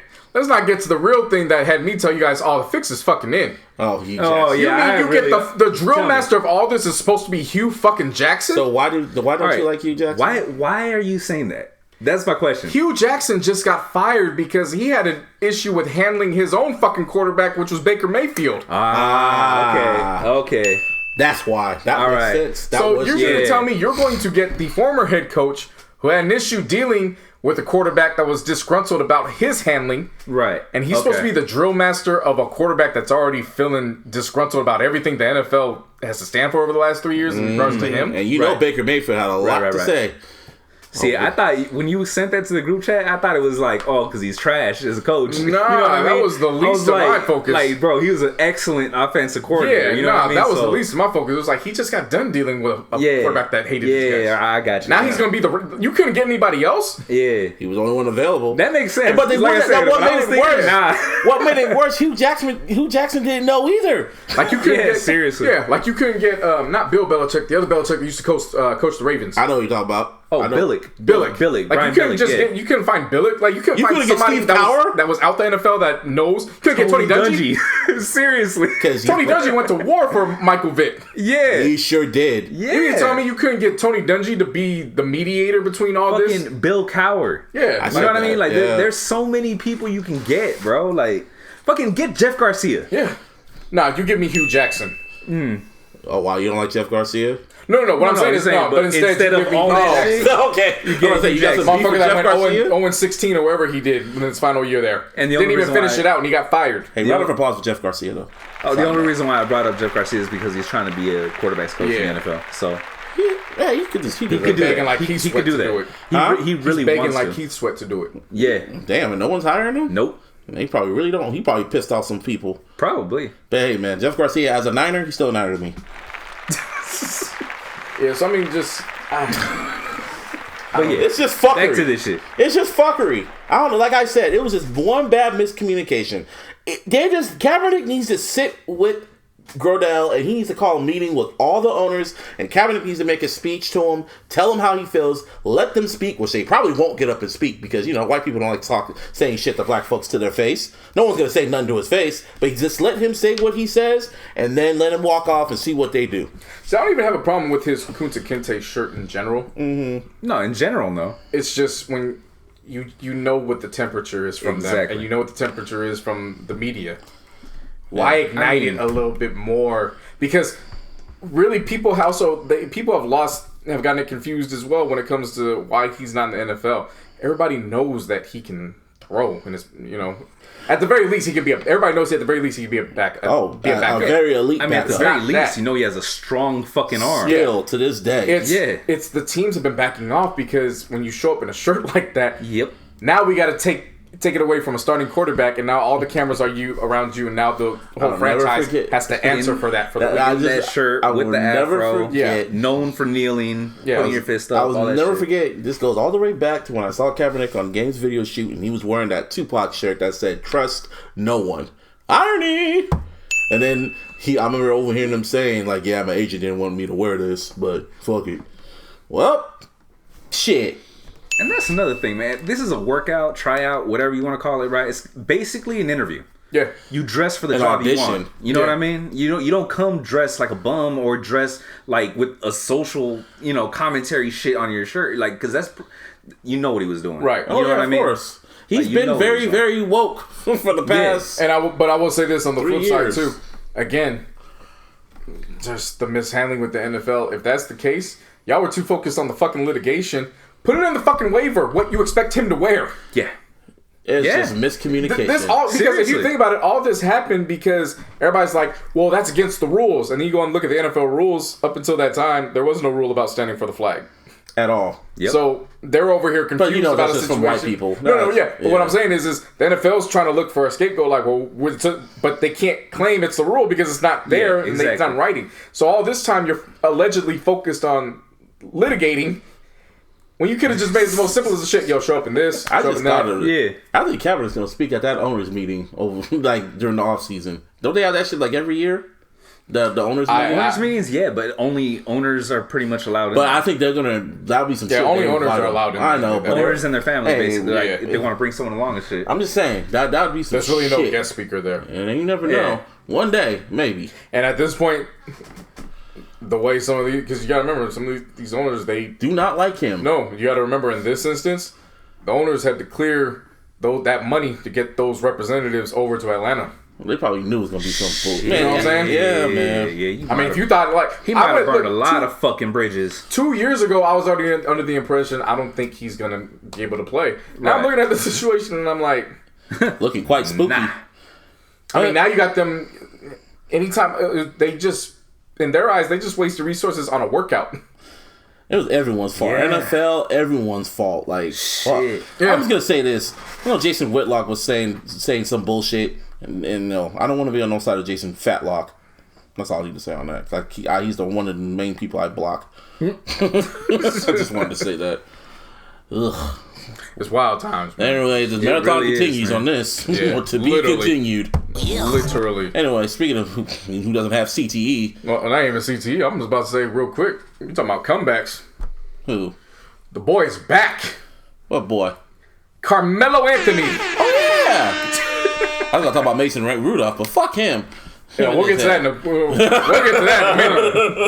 minute. That's next on the agenda. Yeah. Hey, well, let's build up there first. Yeah, Carmelo Anthony. So right before this news took off, Carmelo shut the fuck up. I don't even know if it was probably the same time. Either way, it was Carmelo the same time period. Woj was like, "Oh, chef, you got bombs? We got bombs over here too, motherfucker." Right. And he set off one and said, Carmelo Anthony and the Portland Trail Blazers have agreed on the deal. And basically, Melo is getting the same type deal that Dwight Howard got with the Lakers. So it's not going to be fully guaranteed unless he is on the roster, I believe, January 7th. So once he's on the roster and he clears that, then the rest of his money comes through. And then who did the fucking Portland play? They play the Rockets tonight, but he's not going to be cleared until tomorrow or Wednesday. Yeah. That's why we're not watching the game. Yeah, I figured. Yeah. But either way, Melo's back. Yeah. And it's actually to a team that actually needs him right now. Portland is really underachieving at this point in the season. Damian Lillard and Carmelo, they need help. Yeah. They need a shooter. Melo is a shooter. Yep. It was kind of wild how people were trying to compare Kaepernick and Carmelo Anthony. I'm like, no, Carmelo, they just don't want his ass. Period. Nothing racial. Maybe they just look at him and said, "You fucking trash." Nah, he's they built this. They built this stigma around him, where they were like, we're just gonna we have no use for him, so we're just gonna create a narrative. And remember, every time he speaks, it's like, okay, well, that narrative is getting shut down because if they didn't speak to you about coming off the bench, how is that your fault? Yeah. But when you can pay the media and you have this narrative created and it's just one man, and all he has is to go on Stephen A. Yeah. You know what I mean? And at that point, it was too late. But Damian Lillard was one of those guys that was constantly saying Melo needs to be on the team. Oh, so and now he's on his team. They got that deal done. So it'll be interesting to see. The crazy thing is, it might have all started at the Joe Budden podcast. Yeah. How so? Because they asked Dame about Melo. Yeah. Oh yeah, he did. They were talking about that. They Maul actually was the one who pushed it. Like Joe Budden podcast started the beef between Dame and Shaq. Now they probably just got Melo a deal. Shit, for real. Oh my God! Podcast, baby. Right. And I've been waiting, you got a deal off of podcasting. I have spoken. Hey man. Like I said, we're gonna get to that story that everybody saw and it shut down the whole fucking internet. That was hilarious. But to keep it on ball real quick, Tiana Trump, she had some quick words over the weekend. I was seeing this. What was this? Out of nowhere, she just tweets out and tags the Oklahoma City Thunder account, "Your player needs to pay me what he owes me." Oh. Oh, yeah. There's powerful niggardry at work. And at that point, everybody was like... She didn't tag the person. That was almost like a warning. Mm-hmm. That was a warning tweet. It became a... Who hit it? Who hit it? Shit. In the words of Michael, who hit it? This cat was naming Steven Adams. Because, of course, he looks like... He looks like, what's his name? Jason... Momoa. So they thought that there was that kind of connection. A lot of people were saying CP3. But we know CP3 got hit by Rondo, so he ain't hitting nothing. He ain't built like that. Could be wrong. Could be. Then they said Dennis Schroeder, and I was like, possible. I think that's could be hard. It could be Harden. Harden's not there. No, he's not there no more. Oh yeah, I forgot. Yeah. It's definitely not gonna be Westbrook. He went there. Yeah. Then I started thinking about it, and I'm like, I might know who it is. Oh shit. Streetz is gonna be done if Oscar Robertson can't hit a free throw, but he can hit Tiana Trump. You know who I'm talking about. Oscar Robertson, the shooting guard. That when it all came down to him, he was always missing the goddamn free throws in the fucking playoffs. Wait, Oscar Robertson? Yes. That's the right name? The one with looked like not Robertson. Roberson. Oh. Yes. He's still on the team. Shit. Oscar Robertson. If he fucking... Yeah. If he could hit without making free throws, Streetz is done. For real. Ain't no coming back from that. It's bad. Yeah, he got the hair. He got Elder Barge haircut. Yeah, I'm looking at him right now. Yeah. Shit. Yeah, he a pretty boy. Pretty motherfucker.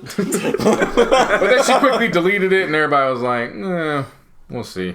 And then you got Orlando Scandrick. He's clearly going through it with Drea. She going on posting videos, just letting it all hang out in Fancy Savage. And she is such a toxic ass person, man. My homeboy says does that paid body look amazing. Oh, it does. It's still hard to believe that that's paid for. Exactly. And then she gonna come on Twitter talking about what's an OnlyFans page. Whole timeline went crazy and was like, it's time, brothers. Wasn't she the same woman who said you could delete your honus or some bullshit? Yeah. Asking what's an OnlyFans page. We know why she's doing this, man. Orlando Scandrick, he got released from the Eagles. Oh, so she broke. She trying to come up. She's taking it out on him. It just seems like industry thoughts, they get rotated, man. Yeah. Industry thoughts get rotated amongst, they always have the same girls, the same type of... Oh, so you haven't seen the meme then, huh? Oh, I've seen it when they're all sliding across. The drinks back and forth. That's what it is. They all get the same hoes, man. Same hoes. But see, I used to question that until somebody broke it down to me. And they were like, yeah, because those are probably the only 6 that know how to play the game. That's so And real. I was like, damn, yeah. That's if y'all don't know the game. If you go outside the 6, everybody else, they want to get on TMZ. They want to put you on Snapchat and all that. Yeah. They're like, these are probably the ones that know when to shut the fuck up. Yeah. Don't post nothing. Don't say nothing. They're not closed-minded looking at the next week. They're trying to finesse you out for the next few years. Gotcha. So why am I gonna mess it up by putting you on Snapchat 24 hours after we first fucked? And just be quiet and play your position. Yeah. You get paid, you get dick. Just play your position. I'll bring you out in public, maybe. Yeah. I'll bring you up front, maybe. You be in the back. What did D-Lo do? He kept his hoes up. That was Ingram. He's the one that kept him up in the this chick in the suites. Remember? Yeah. He kept them in the suites. Yeah. He kept them in the suites just to shut them up. I miss my son, man. Yeah, that was smart. That was pretty fucking smart. Keep them up there. Yeah, don't even fucking come and say hi to me. Yeah. I remember when Steph nearly got caught. Remember during the finals when that one chick, that picture of that one chick, like grabbed her. Yeah. That wasn't real. I know it wasn't real, but it was just like, shit. Yeah, see, that's the whole thing of perspective and angles, too. Yeah. You flip that shit around the whole angle. She basically up in Mars in relation to where he's standing. Yeah. But it's just the camera angle that catches them right there. Makes it look like she's literally right there looking at him. And looking dead at him, too. Yeah, man. That's not what happened. Of course. But still, yeah, man, you gotta keep them hoes in check, man. Yeah. Yeah, these hoes be finessing. They're getting hate. It's just a hustle. You know who else be finessing? Yeah. Who? NCAA still be finessing while they can. No, they're grabbing on strings. See, we skipped this a week ago just because of time constraints, but a week ago on the weekend, NCAA got in they fucking their sanction bag in both sports. Oh yeah, we didn't talk about this. Fuck yeah! Now I know what you're talking about. So they got Chase Young, who is star defensive end for Ohio State in football, top prospect in the draft. Yeah, and then they went and got James Wiseman, the #1 overall ranked freshman. Yeah, who signed with Penny Hardaway's Memphis. Right, and they got both of them out. In Chase Young's situation, it was because he accepted a loan from a family friend to have his girlfriend come to a bowl game. What kind of shit is that? He didn't even accept the money on his behalf. Horrible, dude. It was to get his girlfriend to share a moment with his family. Because he wanted his girl there. Yeah. You know what I mean? Like, These think are about that for a second. These are white men, dog. Oh, this gets better. You want to hear what happened to James Wiseman? Oh, my God. James Wiseman, while he was in high school, so before Penny was even head coach of the team, him and his family were having some money issues with housing. Penny then was able to find a way to get them $11,000 to then move to Memphis. And then he went to his school. He coached them. No big deal. No. But as a result of him doing that at the time, the NCAA then recognized him as a booster. So when he accepts the head coaching job, that's some bullshit. They're looking at it, well, that's a disadvantage because he already helped this kid. Nah, the kid just wanted to stay home. Yeah, seriously. And like, can you factor it in? Maybe, sure. Like, I'm not going to rule it out. Oh, yeah. But yeah, just the local of it. If you know anything about Memphis and Memphis basketball or sports in general, Memphis is Memphis. If they can have it, they want everything Memphis to stay in Memphis. So if they have a kid there that they can claim as theirs, nah, they don't give a fuck about the number one recruits in Kansas and all that. Nah, we got one here that's homegrown. We gonna keep him. You see how they treat Derrick Rose? Oh, yeah. Every time Derrick Rose goes back to Memphis, he's the fucking man. Oh, yeah. And they lost the fucking national title game. Yeah. Matter of fact, they had to take the banner down because he got sanctioned because of his SATs and shit. They still treat him like royalty. It's like, because it was respect at the end of the day. So this is where it gets funny in his case. So NCAA then rules him ineligible. For a week, Penny in Memphis was like, okay, well, we still gonna play him, so what the fuck you gonna do about it? And it literally just became a stare-off for an entire week. I remember that. Oh, it was a Diddy stare. Yeah. It was a Diddy stare. Like, what the fuck are you gonna do? Because their whole thing is like, you know, we used to y'all taking banners, so you do what you gotta do. But we gonna create these memories that you can't take away from us. So what happened? So they let him play for a week, and then after arbitration and everything took place, he finally had to remove himself from the court, and now they're kind of waiting it out. But you got Memphis judges, lawyers, everybody on board ready to fight this shit.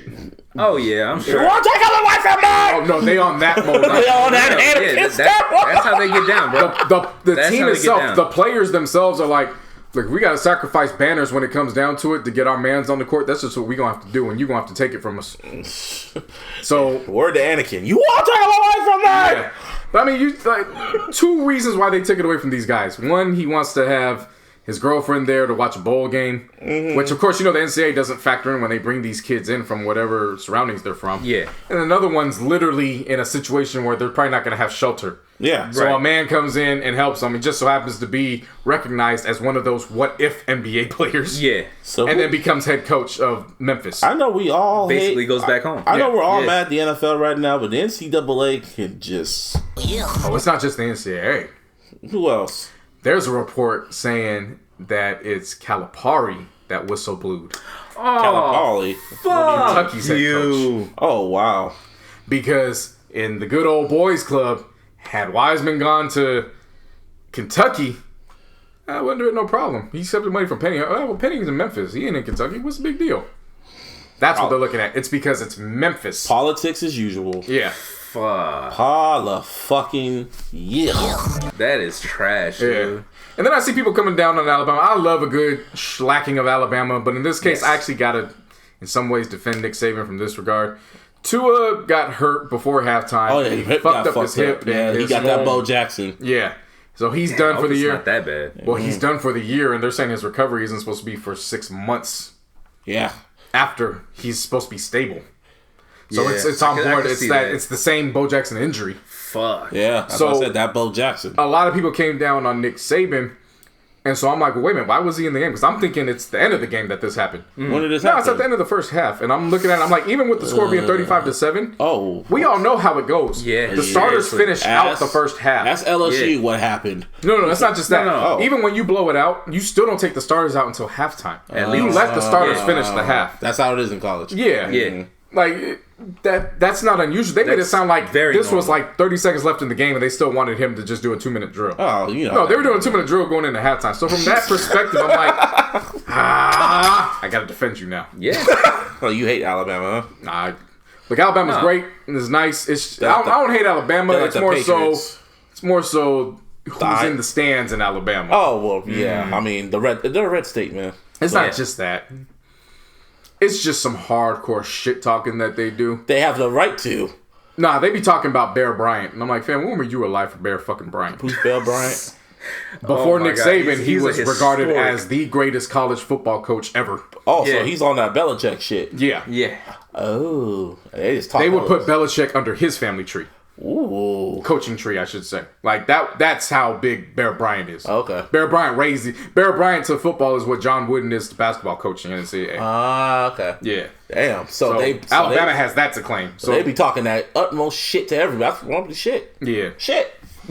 I don't know what to say. They can back it up with national championships, except last year. But it's looking spooky now. It's looking spooky for them now. Yeah. Because they ain't got Jalen Hurts. Oh, my God. Jalen Hurts over there whooping ass in Oklahoma. Seriously. He just let it come back on Saturday himself. So Jalen Hurts, for those who don't know, actually started at Alabama, got hurt, lost his job to Tua, and then transferred to Oklahoma. So he got he signed to another school. Yeah, that's possible in NCAA. Like, I'm gonna go over here. Yeah. I know I'm gonna get this draft shit, but I'm gonna go over here and show my ass. There's a technicality too. If when you graduate, they can set you up under a plan, because that's how Russell Wilson went from North Carolina State to Wisconsin last year. He had already graduated, so they were able to. There's that loophole with the graduation program. You can still claim classes. That's what Jalen Hurts was able to do. Man, it's just still crazy when I see these games on college and they be hella close. And I'm like, damn, that was a great game. Yeah. And I sit back and I'm like, they didn't get paid not one dime. Now, one more story before we get to what we want to get to.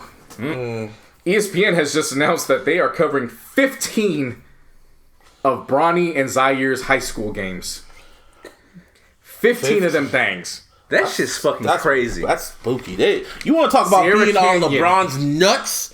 My God. Not just LeBron. Yeah, Zaire's the higher rated one because he's a senior. Oh, wow. And to not just single them out, their team is actually, it's not just them. Oh, they're like Zaire's probably the second or third. Bronny's probably the fifth or sixth best on that team. I was say, don't they got like Kenyon Martin's son on that team too?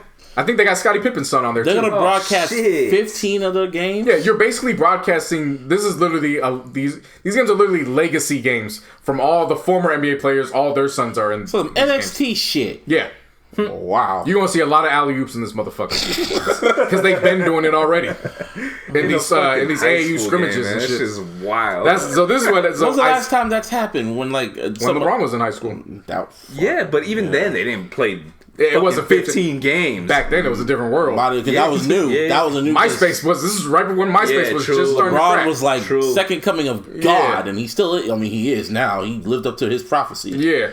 So this is funny because Isaiah Thomas, point guard for the Wizards, he's quoted saying, "Damn, they got more game than the Wizards do this year on ESPN." And then you got Kemba Walker, who Celtics played against the Warriors this past Friday. Mm-hmm.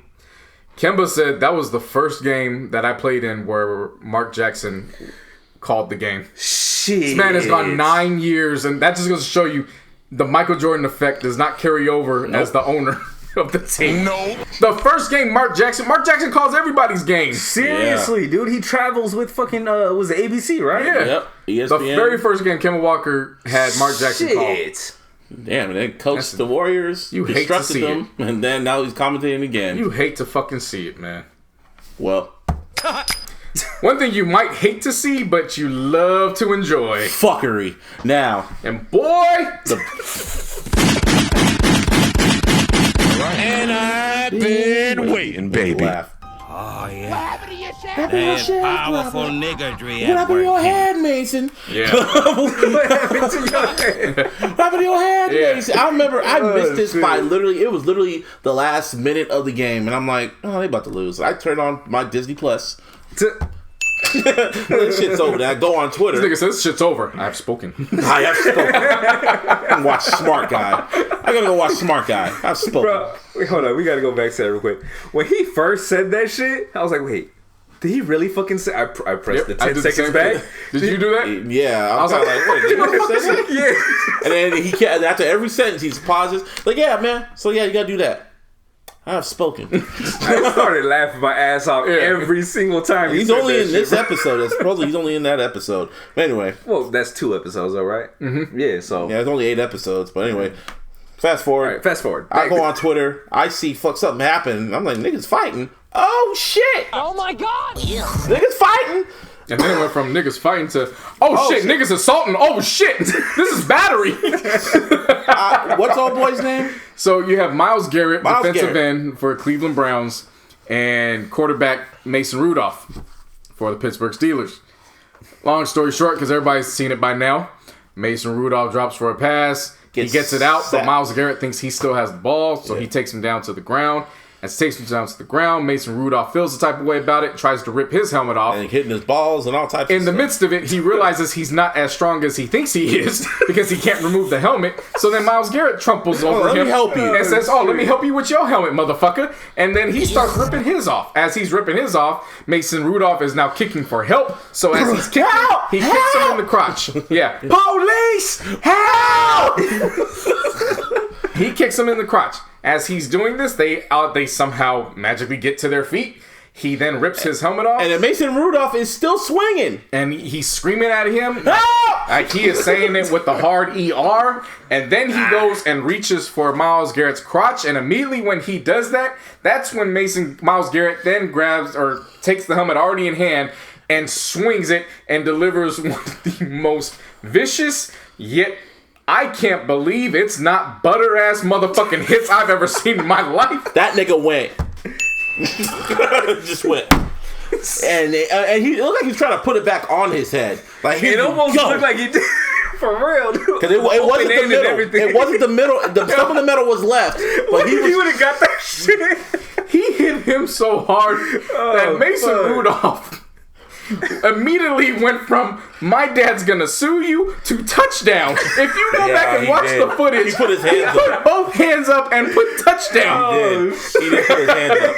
He did. He was like, what the fuck? And when that happened, of course, every quarterback's goons, which is the line went and whooped his ass. Pouncey, dog. I respect Pouncey. Seriously. Because Pouncey went and said, you motherfucker, and went and threw Myles Garrett down. Then they started stomping and kicking. Yup. Oh my god! See, like haha Davis status. Yeah. Oh man. Everybody needs a friend like Pouncey. Yes. Everybody needs a friend like Pouncey. And in return, everybody needs a friend like old boy for Myles Garrett, who came in and then said, well, they were stomping him, so I went to help. But then when you replay the footage, this motherfucker just walked up to Mason Rudolph and shoved his ass in the ground when he had nothing to do with the stomping. For real. And then you got fucking Baker Mayfield saying, I don't know that nigga. Yeah. He said it just like that. I don't know that nigga. He about to get suspended for life. He turned to Keke Palmer. I don't know who that is. I'm sorry to that man. Like, how about you the leader? Who? Me? Yeah. No. Said you better go ask Hugh Jackson. You call me? You call me the leader? Ask Hugh Jackson, motherfucker. I have spoken. Oh fuck. Hugh Jackson, nigga. I have spoken. They went to OBJ and niggas like, He said, you mean I ain't in New Jersey right now? I'm not with Daniel Jones. That's not Daniel Jones throwing to me. Yeah, it was pandemonium. Oh, it's fucking. Oh boy, got suspended. Yeah, Myles Garrett's definitely suspended. I mean, obvious. They're gonna bring him back by next week because you know. No, they said for sure he's gone for the rest of the year. Well, it was a joke. Okay. The Kaepernick situation. No, your joke is dumb. Well, fuck you. Nah, but like for sure he's gone for this year and shit, and then the rest is indefinite. But like he has to reinstate.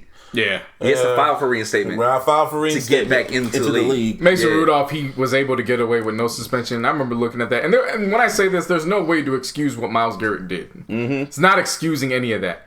I am just a cause and effect person, which means when you get to the effect, let me see what caused it to get there. Yeah. And again, when you have a man who first goes to reach for the helmet, it's not Myles Garrett's fault that man realized he's not as strong or ain't built like Myles Garrett is. So when Myles Garrett does it, it's not his fault. Nah. He's just returning. He's returned the favor. Yeah. And he said he went black. He saw red. So. And that was my thing too. Again, you can't defend Myles Garrett, didn't say, but I do respect the fact that he didn't try to sugarcoat it. He said, I apologize. I just blacked out. I was like, shout out to you, man. Because there's been a situation or two where I was this close to blacking out. I would have done it too. Yeah, I definitely. Any real nigga would have did that. What that white boy was doing, it was like what the. Then he kept swinging. So it was like first you tackle him. I'm just going to the mind. The other kid said, "Why is he hitting me? What the fuck is he grabbing my what the?" And then I was like, "Okay, let me grab this nigga up." Okay, and he's telling him chill, telling he needs to chill. Yeah. But no, he didn't want to chill. So let me grab the helmet off. What the fuck are you doing? Like you have it in your hand. Like you need to chill. And he just make me swing this motherfucker. Make me do it. I don't want to do it. And then he just kept swinging, and then he just went. And then he grabbed his nuts. Boy, you done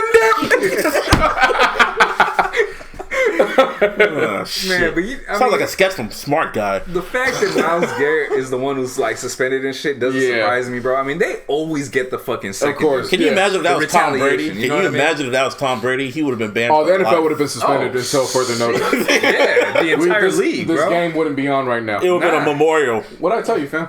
I said something along those lines, right? Oh, yeah, but what's it called? They still got 3 minutes, and they don't got no timeouts. So, it's looking 24-17 as of now with 3 minutes left. So it's going to be a one-possession game.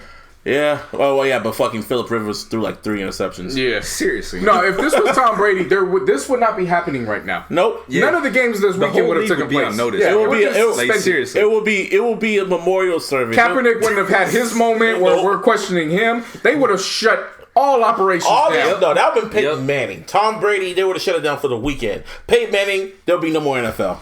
I don't know, man. They loved Peyton Manning back. I'm pretty sure Tom Brady is more loved. Nah, Tom Brady got that juice, man. Yeah. Well, okay, let's see if they remember if they were still in the league. There was Brett Favre, Peyton Manning, and Tom Brady, and they loved Peyton Manning and Brett Favre so much more than Tom Brady at that point. Now it's just Tom Brady until you got to January. Yeah, seriously. But then during the season, it's just on both of them niggas. Yeah, Tom Brady, it's just like I don't want to compare Peyton to James Harden because Peyton got rings, so I'm not trying to say that. 2.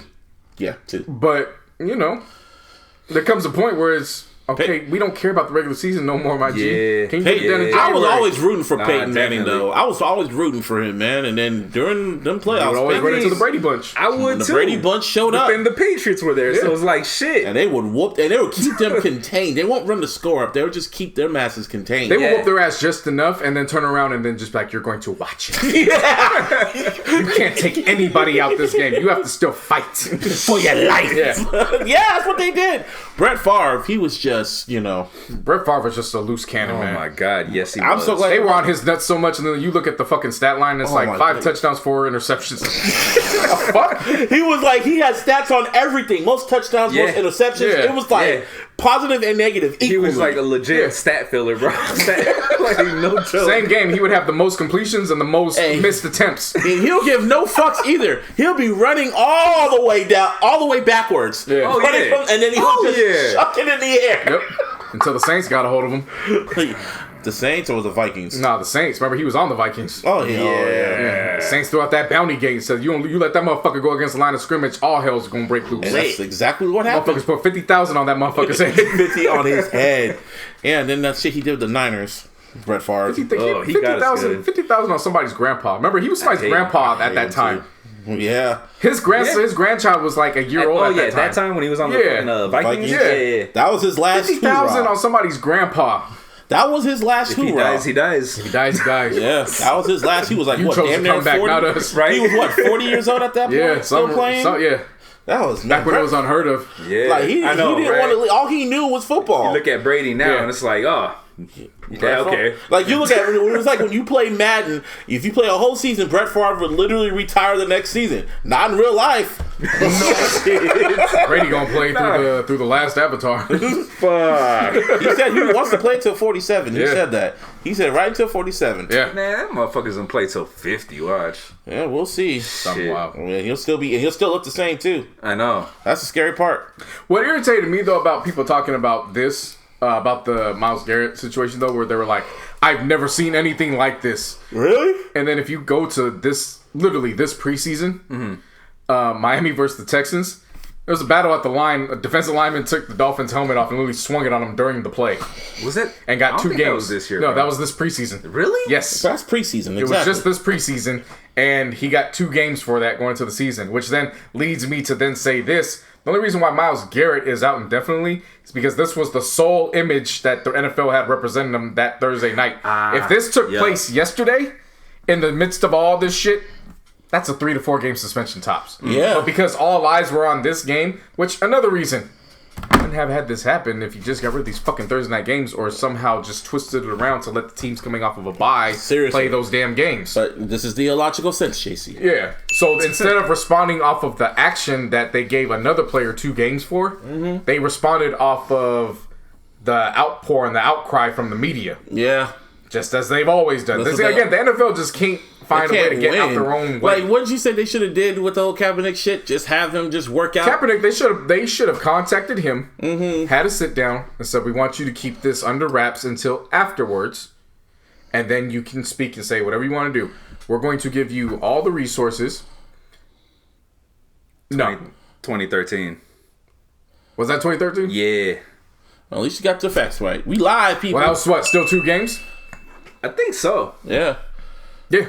He kind of missed though too. He didn't really get him. But that was even in the midst. To me, that was worse. That was in the middle of a play. That had nothing to do with a football play. Yeah. Yeah. No, you're right. Anyway, so you said definitely. so Kaepernick and them owners should have talked. Say keep this on the wraps. Part of the game. Yeah. Keep it. Then you should have said you can do. Look, we're gonna find some common ground between us all. We're gonna give you a platform to have a workout. You can pick whoever you want to do with the drill master. You can pick your receiver. You can do whatever you want. Just give him free reign, pretty much. Yeah. All we are going to inquire for you is that, look, the collusion and all that, we're going to focus on that, but we're going to give you a standard waiver that just focuses on that and whatnot.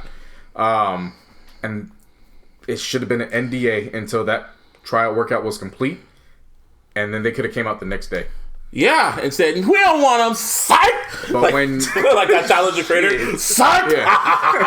But how can I expect the league to get this right with Myles Garrett when the league notifies Colin Kaepernick the same way they notify the rest of the fucking world? On Twitter. Because fuck Cap. That's what they're like. They're like, fuck that nigga. Yeah. He ain't playing for us. They're looking at him as an outsider, and they're kind of just like, why does everybody still want him? We got Tom Brady.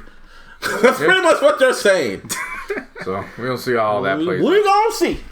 Another story we're gonna see what plays out though is Taylor Swift and these alligator tears. Oh my! I know you Wednesday. You lead this, baby. You can lead it. I want to have fun with this one, boy. Oh no, this shit right here, nigga. Oh my God! Read your contracts, baby girl.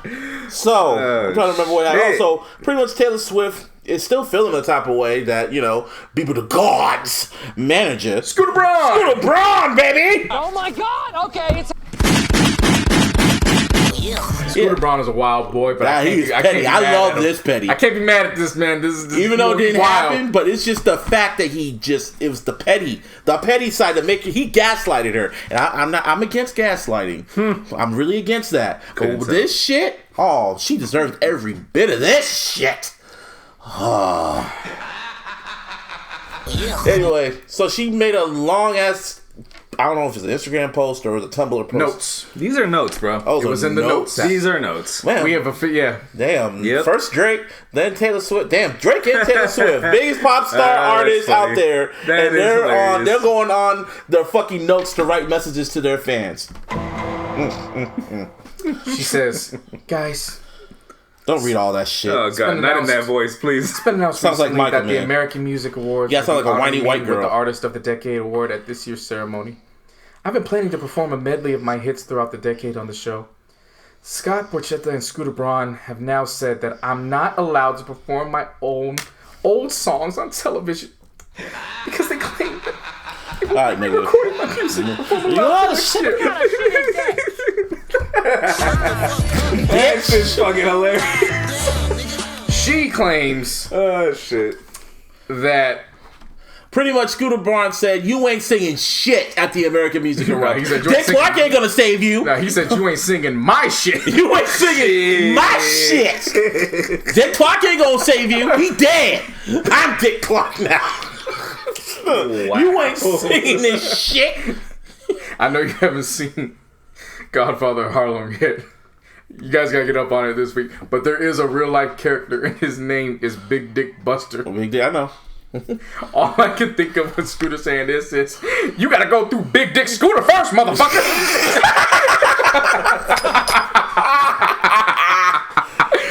Taylor Swift was begging and pleading, and then what made it?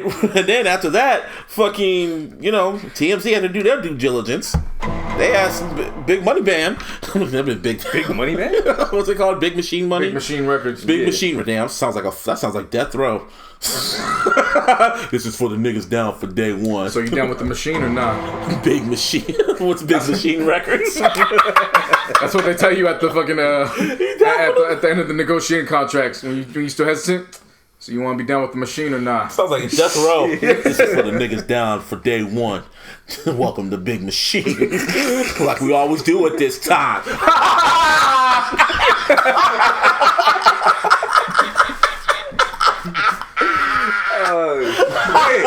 And Big Machizine is in motherfucking a physic.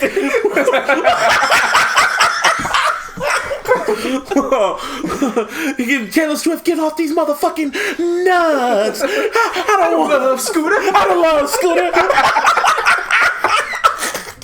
I don't love Scotty. I don't love him no more. Yeah, she's a bareback looking, flat ass looking motherfucker. Oh my god. That was funny. But yeah, she ain't getting that shit. So after that, they all came out and Scooter and them said, no. We'll let her sing him. And the reason why she's now stating this is because it's not only the American Music Awards that is now, she claims, is in jeopardy. She's also claiming Netflix has created a documentary, but they won't allow her to use the music. What else is there? And she just does a lot of crying like, this is wrong. None of these men have had their hand in writing these songs. And then she calls on all her fans, the Swifties. The Swifties. To then basically go on attack. Wait, is that real? Yeah. Yeah, they're the Swifties. The fans are called the Swifties. The Swifties. So basically she calls on her fans to do what Nicki Minaj would have the Barbs do. And they attack Scooter. Which I think after it was Scooter or Scott.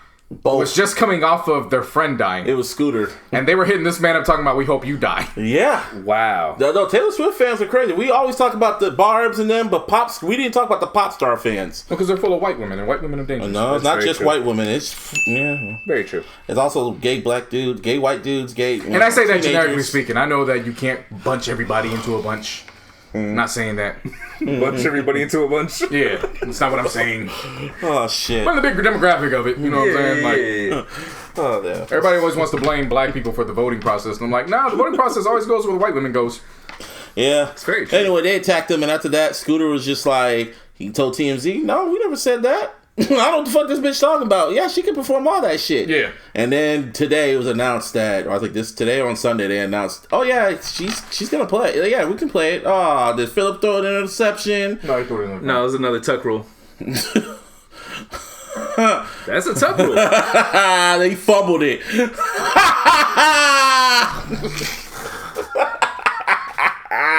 I told you exactly what was going to happen before we started this shit.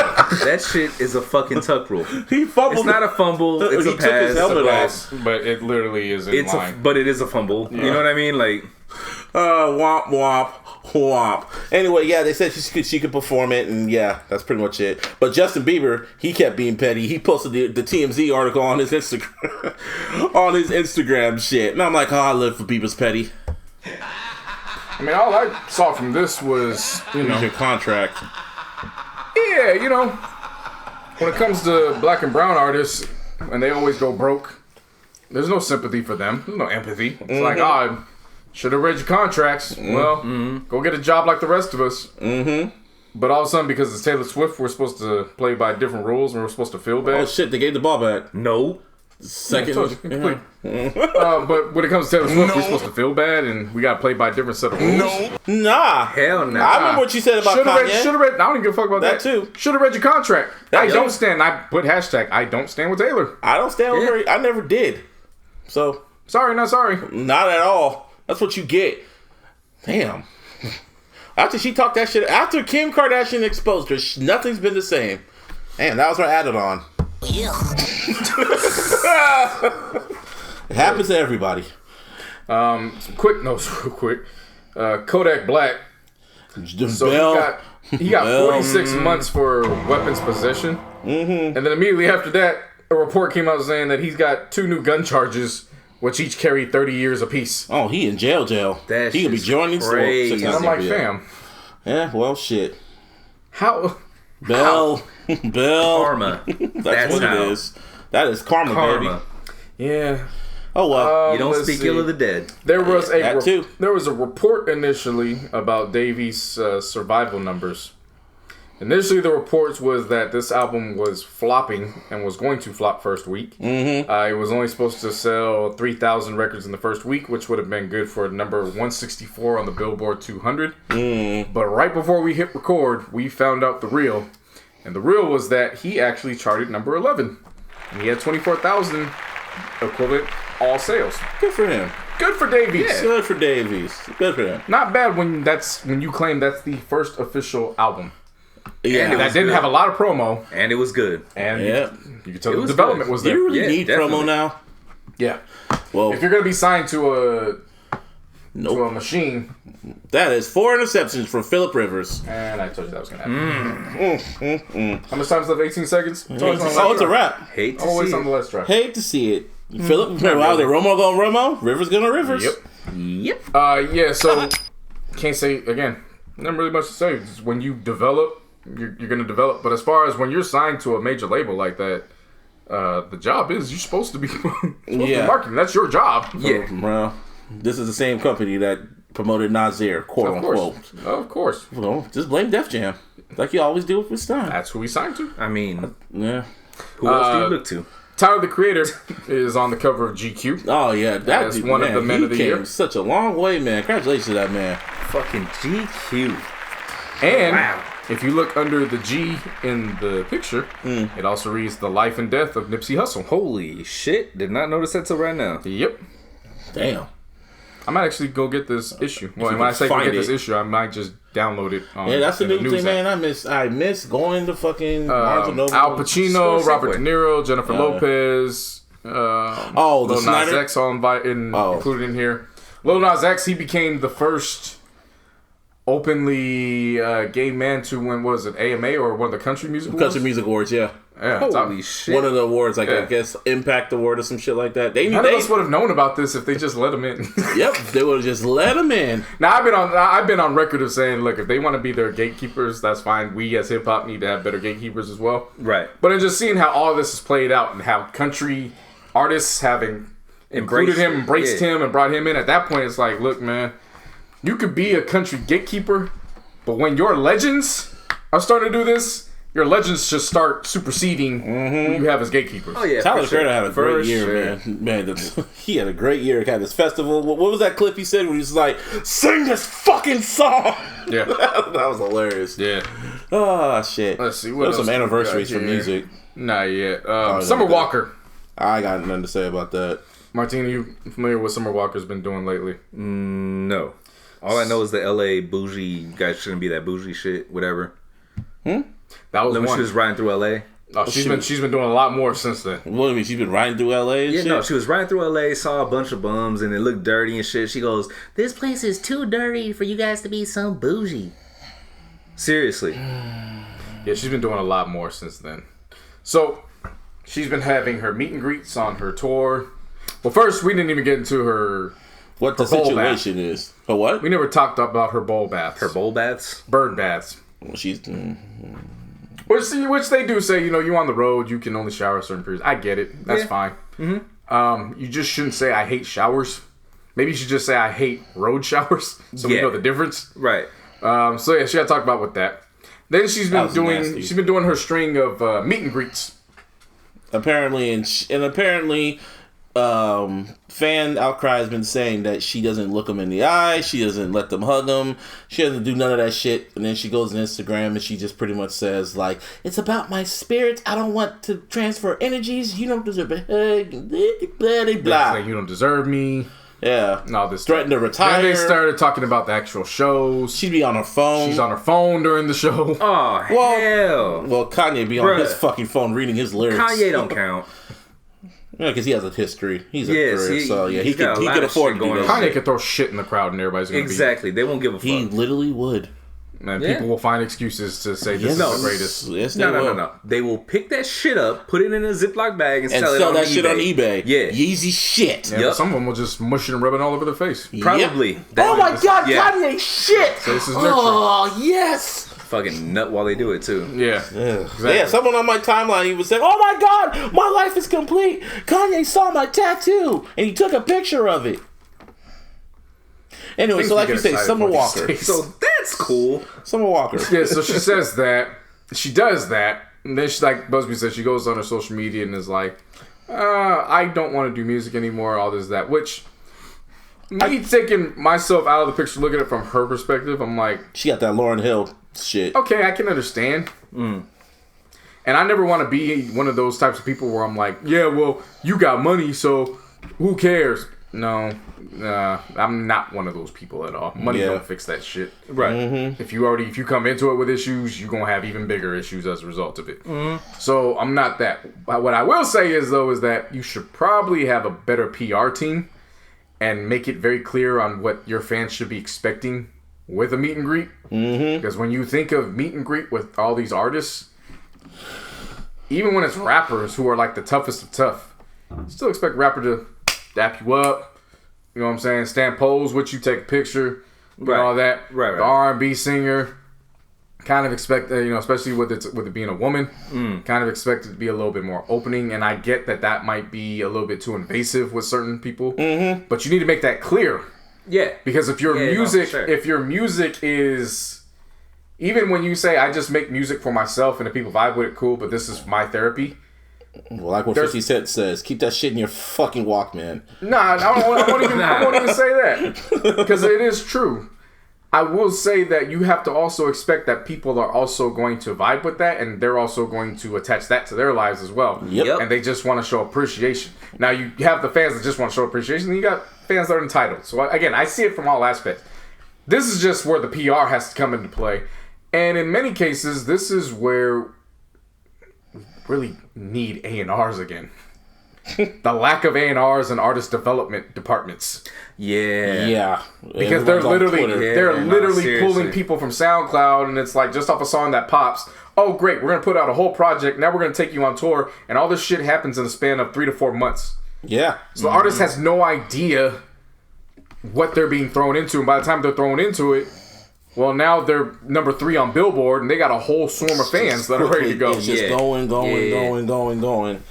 Yeah, and the other thing too, I mean, I don't listen to Summer Walker like that, so I'm just assuming that she puts like her actual self into the songs, right? Yeah, and that's what people connect to. So they might feel like they have a connection with that, you know what I mean, like with what she's saying, and like that's what she went through, and that's probably surreal. And that's like a lot of people.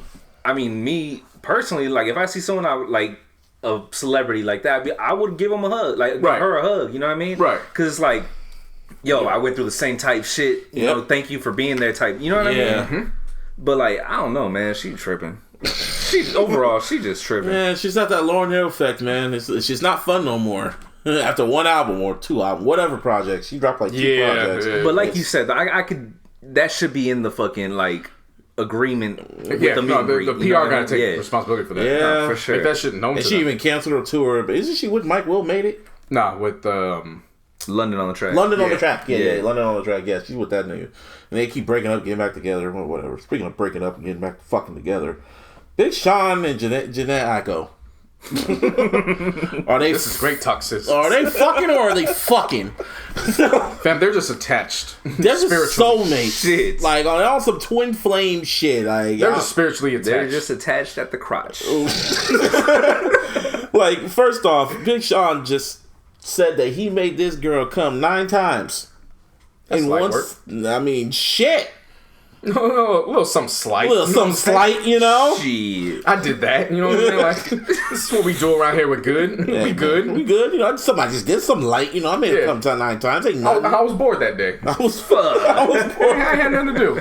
And Janae Aiko kind of sent some subliminal to Ariana Grande. Said when Ariana Grande kind of shot her shot, she felt the type of way.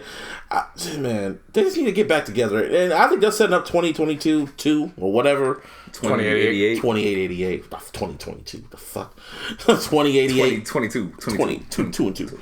21. 2088 2 or whatever. It's just because I don't know what's taking Big Sean so long. So, and now they're probably waiting for Kanye to get rid of all this shit. Oh my god. Nah, he ain't going anywhere anymore. Oh yeah, but the Jacquees record was decent. It was just typical Jacquees. And that's pretty much it. They covered all angles, you know. Women feeling triggered that their big dick energy is leaving. Yeah. And Big Sean covering all examples like, hey man, I miss your pussy. Pretty much all he said. That's all he said. And everybody felt that. Everyone felt in that. some form, way, or fashion. Everybody was able to feel that. That makes me want to listen to this record. Yeah, I have not yet, but I will. Yeah, Big Crit finally released what I told y'all about the concert last month with my Sub 5 Ballad of the Sub. Yup. Sounds nice when you put them speakers in. Boom, boom, boom. Haven't heard it yet. As soon as we're done, it's like my Sub 4. There's a nice key change. Right with the final minute or so left. Ah, shit. It's just great music. Which then leads me to asking how you guys, before we get into album reviews. And anniversaries and shit. Yeah. How do you guys feel about series when it comes to artists? Like the Heart Part 1, 2, 3, 4, and all that shit? When I say series, because this is obviously going to cover when we get into Tory Lanez Chixtape 5. Okay. I'm talking about series in general. So it could be album, mixtape, it could be songs. How do you guys... keep it consistent? Are there even enough for you guys to even grasp your minds around and be like, wait, I've never even thought about it like that? Keep it consistent. If you're going to keep the story going and shit like that concept, like Snoop, was it Snoop or Exhibit? Depending if they had Bitch Please 1 and 2. It was Snoop. And then it was on Eminem. But I'm not even talking about those. I'm talking about the legit series. Like where you got at least 3. Like the Carter. Minimum. The Dedication. I'm going Maybach, the Maybach music. So sequels. In Crit's case, sequels. The subs. Yeah. The sequels. No, I'm talking series. These are series at this point. Yeah. Drake's time slots in city zones. Oh, time slots in city. Yeah. Those. J. Cole's Dollar in a Dream. Or no, the Simba series and shit. Yeah, but remember he got further with Dollar in a Dream. He had 3 of them. Yeah, or like Kendrick, Heart, Part 1, 2, 3, 4. Those are dope, 'cause that's when the rappers spitting at their most rawest form. I mean, that's pretty much what it comes down to. I love that shit when it's done right. Like Kendrick. What I mean when I say that is like the concept has to continue on, or if in a song like the beat has to be similar. You know what I mean? Like similar. There's some attachment to it. Yeah, some type of fallback. Because when Drake does the whole, AM, PM, and location shit, that's him rapping at his most honest and highest form and shit like that. It's him at his raw. Same with Kendrick and Heart, Part 1, 2, 3, whatever. 4. He's rapping at his, it's the most rawest. When you get to the series, it's like, oh, this shit about to be raw. He's about to keep it raw and shit like that. So if you know what you're getting in store to, it's like, okay, where can he take it higher? Like if Kendrick does a Heart Part 5. Well, we know if we hear if we hear Heart Part 5, it's like, oh my god, okay, it's happening. He about to do some shit. So seriously. So this is my question, because I've actually had time to think about this for a while. I was actually waiting for this week to happen because of Chixtape 5 dropping. What series do you prefer? And what I mean by that is that, so you got Crit, who drops the My Subs, and they're in context with the album. Yeah. So they become a part of his catalog, where when people tune into it, the diehards were like, that was one of the main complaints about the last album. Because everybody was looking, they're like, where's my Sub 5? Until he broke it down saying, we'll get there, just this wasn't it. Yeah. So do you prefer it in the context, or are you one of those people where you look at Kendrick's Heart series? I look at the Heart series as trailers into his projects. Even with Heart 2 being overly dedicated, that was the first track, so it set everything up following after. Heart 3 was literally recorded days before Good Kid, Mad City dropped. It was almost like an epilogue. Was that? You think it was a trailer? To me, it was a trailer. That was the trailer. That was a trailer. Yeah. Like to me, because if you think about it, if you play that song, you close your eyes. Think about what you visually saw from Good Kid, Mad City. You can literally play that shit over, and that shit runs like a trailer. Yeah, it just keeps going and going. Almost like the epilogue. It was almost like the damn epilogue, in a way, epilogue or intro, depending on how you look at it. Yeah, like when he breaks down, you know, J-Rock just signed, you know, Absol told me they about to shut the shop down. Schoolboy sleeping on the couch, we eating off each other's the dollar menu amount. Yeah, like, that was my favorite one, Heart 3. But then mine is 3. But then when it hit 4, it was kind of like a that was a teaser trailer. That was like Endgame. Yeah, that was like Endgame, and the shit he was spitting, like, oh yeah, like literally, man, that was great. And when how the whole movement moved from More Life to just that one track, like, oh, Kendrick's coming. Good times. Yeah. So that's in terms of songs. I think we spoke about it. We did talk about sequels. And, that's pretty much what it was. So, but in terms of songs. I don't know, man. It depends. For me, it depends on the artist. Yeah. Because I can appreciate Drake's the AM, PM, and time and what location. Yeah. Because it's like you said, every time you listen to that, you're like, fam, why don't you rap like this more often? All the time. Because he's just spitting. Yeah. He's just talking. It's almost like he's having a conversation with you. Like, kind of like what Hov does that. I don't think Dead Presidents count. Because he did Dead Presidents 3, but that wasn't released. But no, because Drake is like having a conversation. He's like talking about his life. Like, what's going on at this time period. How I truly feel about certain stuff. And it's like that's what frustrates me. It's just like, dude, why can't you rap like this all the damn time on your albums? Yeah. Which is why you were good number 6. Yeah, I think in my case, I think with like artists like Kendrick, I want that series to be like a trailer. Yeah. Versus when it's like Crit, Ross with the Maybach music series. It's got to be on the album. I love it when it's in the context of but Kendrick doesn't do heart. That's what I was gonna say though. Yeah, that's the thing. He doesn't. None of the hearts have been on the actual albums. Yeah, and not only that, but he doesn't do it often. Right. He kicks he didn't do it for To Pimp a Butterfly. He only did it for Damn. Yeah. And I don't know if he's gonna do it for this one. He has to feel it, because I think after To Pimp a Butterfly, they were like, they're calling me the fucking greatest, and he just got done doing Damn, and he's just looking at that shit like, oh, wait till they hear this shit. You know what? I am the greatest, man. Soundwave, run that shit. Run that shit. Nah, but like I was gonna say though, bro. I mean, to me personally, I like however it was introduced. Yeah, you know what I'm saying. Like, if it was brought on as a trailer leading up to the album, so be it. But it's got to stay that way, right? Yeah. You know what I mean. If it's on the album, keep it on the album. Like, that's just the way I feel. Not those. Yeah. Shit. So that leads us into Chixtape 5. Man. Tory Lanez. And I've been waiting, baby. Tory Lanez did not disappoint as far as I'm concerned. It's typical Tory Lanez. It was vintage Tory Lanez. How about that? It was very polished Chixtape Tory Lanez. Yeah, I'll say that. Sure. Yeah, and that shit sounded clean. And the concept was R&B's in the 2000s. Yeah. So he pretty much remixed or remastered, resampled all our favorite tracks from 2000, which had Jagged Edge to T-Pain. Damn the features, bro. We already oogled over Ashanti just on the cover. And Ashanti, when she actually showed the behind the scenes of what was. Oh my god! I thought she had boy shorts on. No, she did not. Because when she was standing with that two-way, I wanted to be a part of that picture. Even more so than looking at the cover. You won't take it away from me. No. I just looked at that picture and I went into on Facebook and I was like, I don't know why I let her play with my heart the way I allow her to. How did we allow 50 Cent to make fun of Ashanti, man? Man. No, that was Lloyd Banks. He made fun of I remember I Smell Pussy. He made fun of her sideburns and shit. Yeah, but Banks did it more viciously when. I mean, it's sideburns, bro. Yeah. But even then, it was in a time where he got Charlie. We were judging the sideburns. We got a Charlie Baltimore worse. They look, bitch looked like she looked dead as fuck. Died last week. Yeah, that was worse. That was mean. That was meaner. Bitch looked like she died last week. Parents, fuck. Lloyd Banks went on record and said either I'm blind or Ashanti's sideburns are thicker than mine. So that was mean. God, I mean, it was war. Everyone had to get it. It was war. So war. Anyway, yeah. So back to Chixtape 5. Yeah, this shit. Well, go ahead. Look, when you start off with, of course, I mean, if you're familiar with the series, anytime you see characters like Jaleesa, and Leah, yeah. So when you see them, it's like, okay, now. Again, this is just a series you have to be up on game on. You have to follow the storyline. And I wouldn't even say to be up on game to enjoy the music. I would say you have to be up on game to appreciate the growth.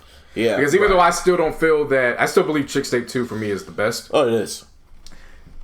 Again, this just sounds so fucking polished. And the fact that he was not only able to clear these samples, but get the artists themselves on these samples. Like that's just some new level shit. It really is. So when you see that, and then how it goes into the trade, which is basically Jagged Edge sample part off of Trade It All Part 2. Yeah. And how he flipped it. Oh my god. It's just chopped and they keep coming in and out. Yeah, and he keeps singing his melody over it and shit. Yeah. That shit and then you got sick. Jerry Sprunger with T-Pain. Yep. My god.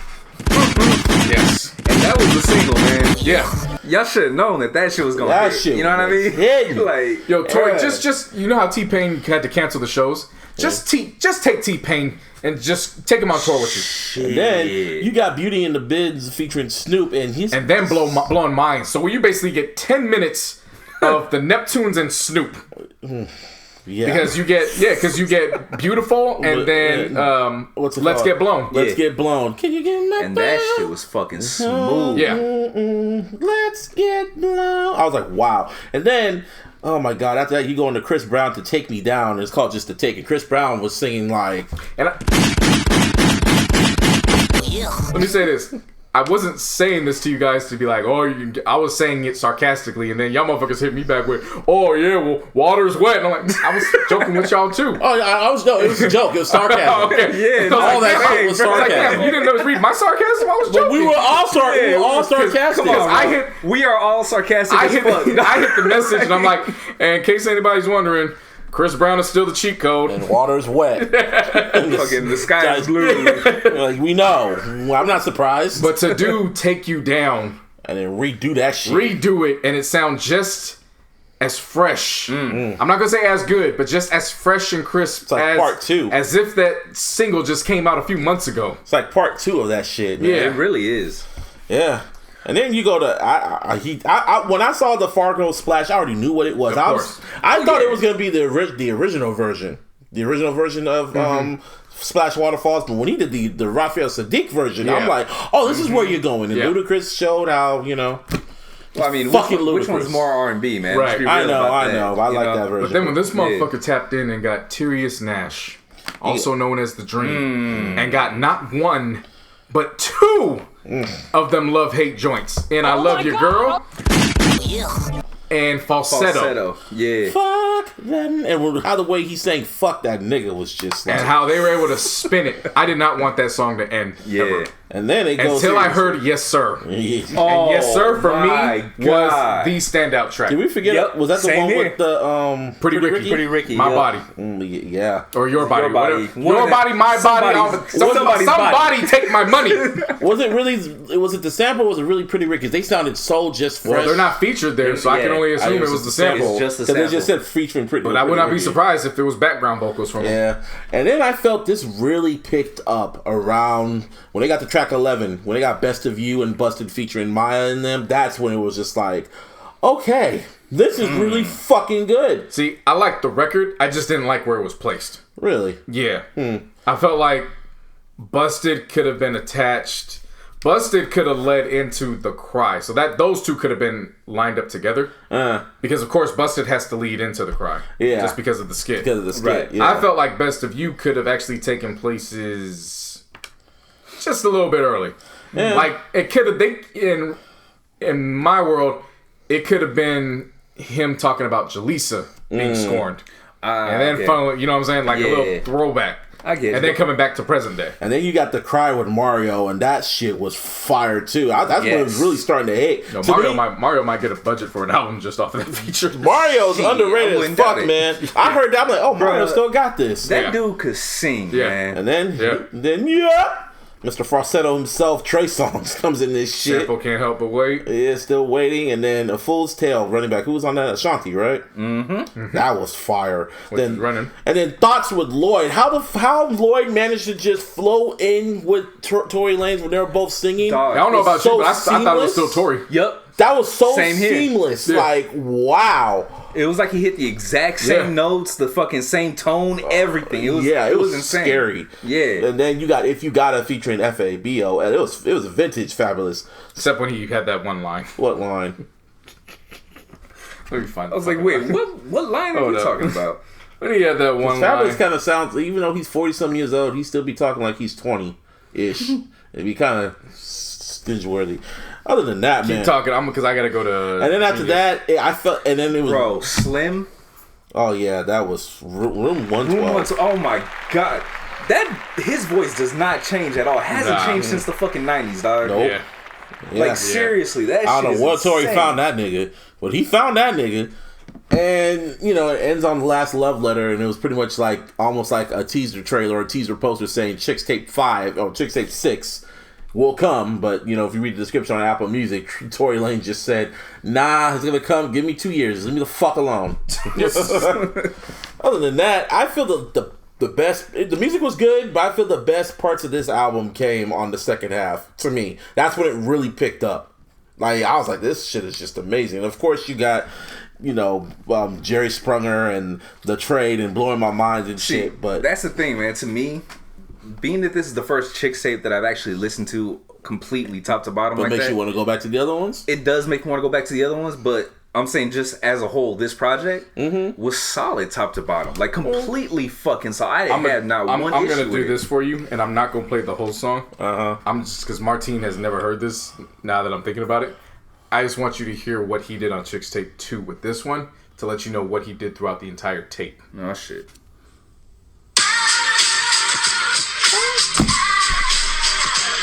This is what I got introduced to him. Oh my god! Okay, it's happening.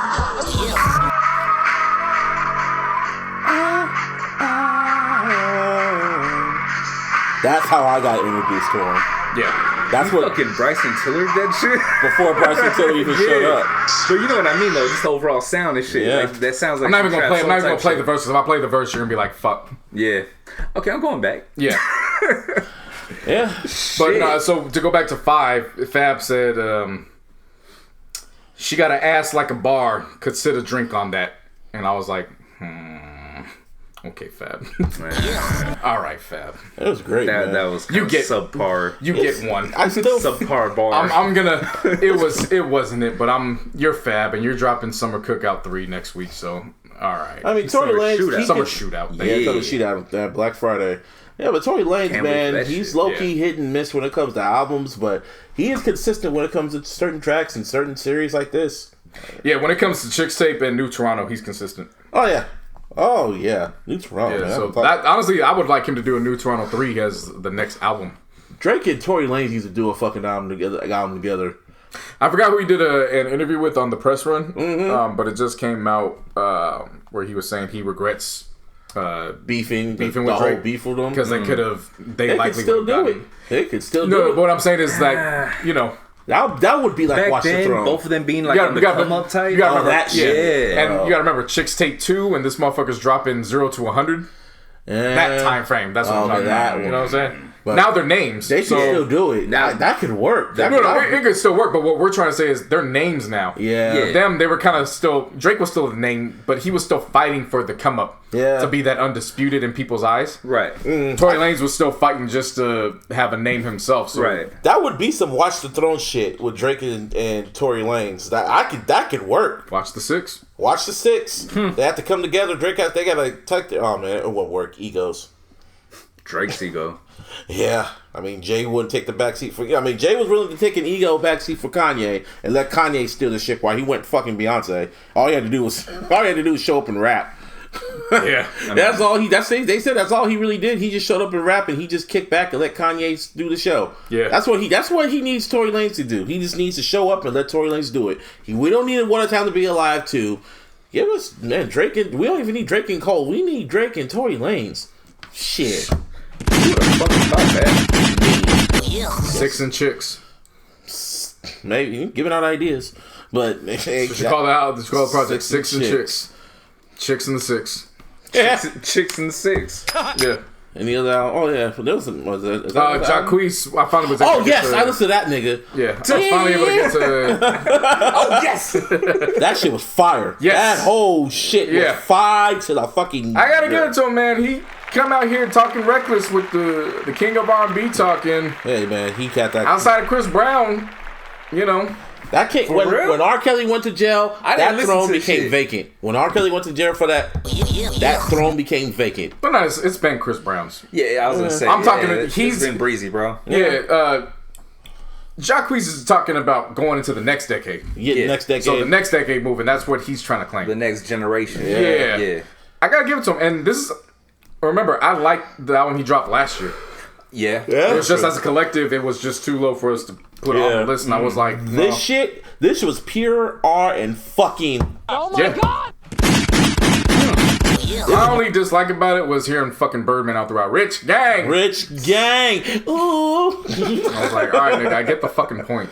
Yeah, E would take. That was E. That's called. Yeah, there's literally a song called E. Fuck. Yeah. All You Need with Quavo and them. Of course, fire. Risk It All with Tory Quavo and Lanez. them? Huh? You said Quavo and them? Quavo and them. Of course, Risk It All with Tory Lanez, man. That's a winner. Verified with Young Thug and Gunna was fire. Yeah. Superstar with Summer Walker was fire. Man, he has some good joints on here, man. He really does. The whole album is just. I honestly low-key enjoyed this more than Tory Lanez, because just for the R&B aspect of it. Mm-hmm. Jacquees came with it. Yeah. He really came with it. Nah, he knocked that out the park. Mm-hmm. I got no issues with that album. That's a man. Except Birdman. Rich gang. I hated that shit. Because it would be such a sultry ass song, like, you know, I could have this mix for me. All of a sudden it's like, Rich gang. Nigga, shut the fuck up. Does he do that shit like on all of them? Yeah. Damn near almost all of every them. track. Fuck. Just to let you know. Just to let you know. Just to let you know. Wayne might be gone, but that Rich gang. I got coming. Jacquees. It's Cash Money, whatever. Yep. Yeah, there's some anniversaries this week. Chronic. Oh, West Coast anniversary. Yeah, major West Coast anniversary. The beauty of it is you just can't name one. You have to name both because they came out the same day. Yeah. And it was. I got both of them bitches that day. So who we gonna talk about first? Well, we're gonna talk about both of them because these two you can actually intertwine. Yeah. Because they are so closely connected. Yeah. Because they got one joint that's on both albums. Mm-hmm. So you have, of course, Dr. Dre's Chronic 2001. Yeah. What needs to be said about that album? That is the most. It's like so. The quality on this shit, no matter what type of headphones you have, if you have the Beats by Dre, it's like, it's like watching a movie in 3D glasses. Chronic 2001 is, if you want perfection, West Coast. I mean, they put the THX Dolby sound at the beginning. Let you know what the fuck you getting into. And then, right at the same time, it's Kurupt with the Streetz is a Mother. Shit. I mean, before we even get into both, just think about that for a second. Dr. Dre, who is in many circles regarded as the best hip-hop producer ever. Period. Then you have Kurupt, and for those who know that Kurupt from 92 to 2001 was a force to be dealt with here on the West Coast. That he was one of the best lyricists in the game at that time. Like not even just on the West Coast. The reason why you can't speak on Doggy Style without speaking on Kurupt. Yeah. Jada Kurupt, Nas, and then me. So, I mean, you get one album to drop on one day, it's already saying something. Oh, yeah. You get both these motherfuckers to drop on the same day. That was wild. Like, you literally get, and it's, again, they're always going, for me, I think Dr. Dre, Kurupt is one of the names I think of. When I think Kurupt, Dr. Dre is one of the names I think of. Yep. They're always going to be attached just based off of the fact that they were founders, they laid a foundation with Death Row. Yeah, exactly. They're always going to be attached. So to me, all I heard sneaking my cousin's albums, because of course I was like 9 or 10 at the time when this came out. So sneaking my cousin's albums, and I go from hearing, again, a more THX version of the Chronic in 2001. Yeah. Or the Chronic 2001. No. What I'm saying is to go from the Chronic to 2001. It's a more Yeah. It's like the next generation of the Chronic, pretty much. Do you call it 2001 or the Chronic 2001? I call it Chronic 2001. Same here. I always call it 2001 just because, I mean... I call it Chronic 2001 because it was supposed to be called Chronic 2000. Yeah. But Suge fucked around and released a fucking double album with Death Row. And that shit was garbage too, by the way. But it was just... let's talk about the album. That's like, how garbage was it, the fact that not only was the music just not up to any part of that, but the fucking cover. You go from a weed to a fucking cigar? Yeah. It was like the Chronic, it was supposed to be a blunt. cigar. It was supposed to be a blunt or something. No, it was a cigar. It was a cigar. I know what you're talking about. No, it had the fucking, what do you call it? The ring around it, Yeah, too. it wasn't a broken down blunt. It was a legit cigar. Yeah. Awesome. Some asshole. Yeah, Shook was on some asshole shit. That was then. some ass because I still got you. Yeah. And plus, it helped him. He's like, fuck it. That party just pushed Dre to push it to another level. And he was like, you know what? Nah, I'm taking this to 2001. Shit. Right, so you go from 2001, which of course is like, Dre's moved on. He's moved on from Death Row. They're older. They all came back collaborating. He just got done signed Eminem. Yeah, but then you go to Kurupt, and it's basically just a gangster party with all them older. Because it's basically the whole DPGC crew. Yep. They just older and more famous, so now they got more room to party. With a few extras now, you know what I mean? Exhibit was on there. Yeah, Exhibit shined on both. Yeah. So that's what I'm saying. They're always going to be connected because it's the same players throughout. Shout out to Hitman, though. Yeah, so we'll start obviously the Chronic first. Let's get into that. Sure. So I mean, you got to watch. All right, first off, let me just say this right now: the Chronic 2001 or 2001, however the fuck you want to call it, that is literally the album that made me want to make music. It was. I remember that time period. When I heard this shit, I was like, holy fuck. Nice. This is what I want to do. Remember when the instrumentals were, they released the instrumentals for this album too? Yeah. Because it was beautiful music. You could literally put the instrumental on and just kick back and smoke a blunt. I remember that time period. Even though I was a kid, I remember everywhere I went, to the barbershop or anywhere, niggas were blasting that damn album. Yeah. Yeah. That album was blasted everywhere in the West Coast. I'm not talking about just the Bay or LA. The entire West Coast was listening to this album. The biggest song from this was Forgot About Dre. I don't even know if you guys saw the... and still the pop mainstream. No, I do this. So check this out. I don't even know if you guys saw the 7-minute clip of him and Jimmy Iovine talking about this album. I've heard. I saw the shit on YouTube. I didn't watch it. Because really, there's nothing much that needs to be said about this album. Everybody who knows. I mean, I went to go see a fucking orchestra version of this. Yeah. Exactly. So the story goes that, of course, he's, when he's regrouping from Death Row and he's going through his whole thing, he just needed some inspiration. Gets Eminem. Okay, yeah. When Eminem does Slim Shady, then it lights the fire for him to do this album. Holy shit! So you tell me the Slim Shady show? Yeah, he caught his groove when they were doing the album. Shit! So if he never signed, no, it would have been. Now let's get. It goes a step further than that. Let's get into some shit because it's these 3 songs that were like, holy shit. Forgot About Dre is a reference track. Yeah, I know that. M wrote that for Snoop. Yep. Yeah, Snoop was supposed to do the hook. Yeah, but and Dre liked way it. in hell. And you want to know another fun fact? Eminem wrote that to Hov's the instrumental to Jigga What, Jigga Who. Like the last part, he said he was on a flight and he just heard the last part, like the last instrumental part, and he just wrote to that and he just kept rewinding to that beat. Right. Shit, that's so right. they do Forgot About Dre. They're ready to push that as the single. I mean, yeah. Jimmy Iovine's like, you're fucking crazy. That's not going to be the first single. Because you just got done doing this shit with this white boy. Yeah, no, that's not going to be the first single. Second. So then they go in, regroup, and the next episode is created. Oh my God. Check this and out. at that point, now it's just them getting back in the groove. Like, Snoop's there, they going to get all that figured out. Kurupt is in there. Dre's like, Kurupt, jump on. I need you to get there. Nate happens to walk in. Nate, I need you to finish it. So the stars were just aligning. Pretty much how it worked out was everybody from his past that's formed with Death Row just so happened to walk in the studio all at this time. While he was just making worked. Yeah, it just worked out how that goes. They get that done. As fuck. That's not no coincidence. They get this done. Well, yeah. And still, Jimmy Iovine is like, Dre, you need one more. Because Jimmy Iovine knew something. He knew that one. He was like, oh. So they come back in, and then at that time, that's when Jay had that's when they reached out to Dre. Can we get some beats? Dre just stopping the Still DRE beat. And when Jay was writing it, he's like, I think I could get this for you. So he pens it. Check this out. Snoop comes in, and then he's like, I got this part for Snoop too. Oh. So Jay literally puts the stamp on the album. East Coast nigga. Bro, not only that. Before everything. Check this shit out. Not only that, he fucking sent it back in 24 hours. Yeah. It was a 24-hour job. Okay, Hov. Dre thought he was going to take a week. Dre thought it was going to take a week for them to get all it done. As soon as it got laid down, Jimmy waited a week. I need to hear that reference track. Jimmy waited a week and was like, no, we're done. Give me that one. Because he goes and says, if I leave it up to Dre, it's going to take another 2 years. You have to get the music when he's finished with it. He's one of those guys, you have to strip it away from him to get it out. Well, yeah. So once Still DRE was done, he's like, nope, give it to me. We're good. Let's go. I can take it from here. And then that was the first single. Yeah. And then it was Forgot About Dre. Then it was the next episode. And that was it. That's all you needed. Well, I mean, then you had the street singles, Explosive. Yeah, and then Explosive. Explosive, and then...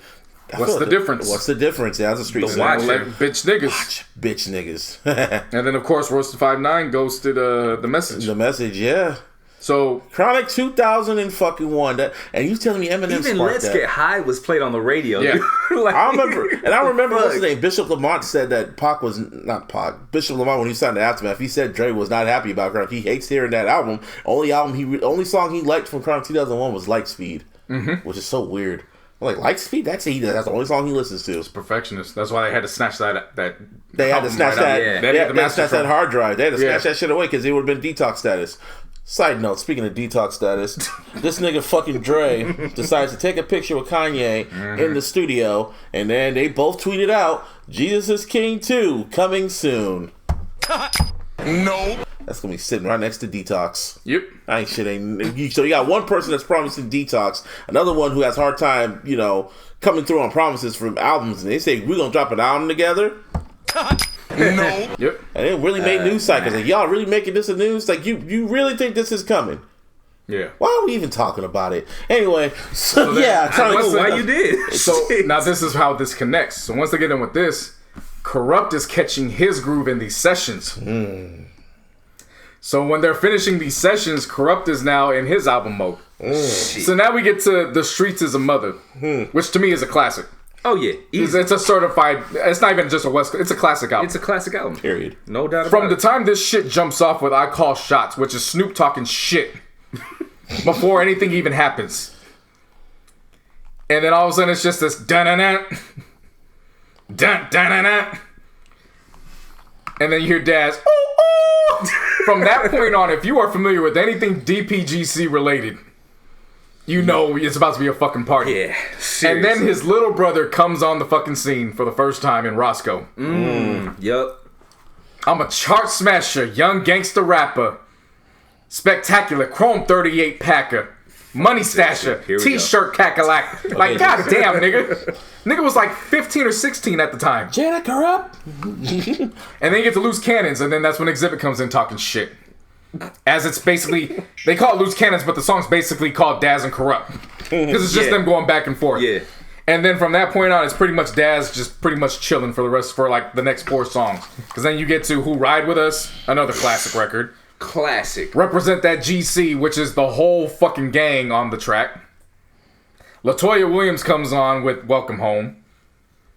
You get through there, and then you get to Streetz is a Mother, where Daz returns and they kill that joint.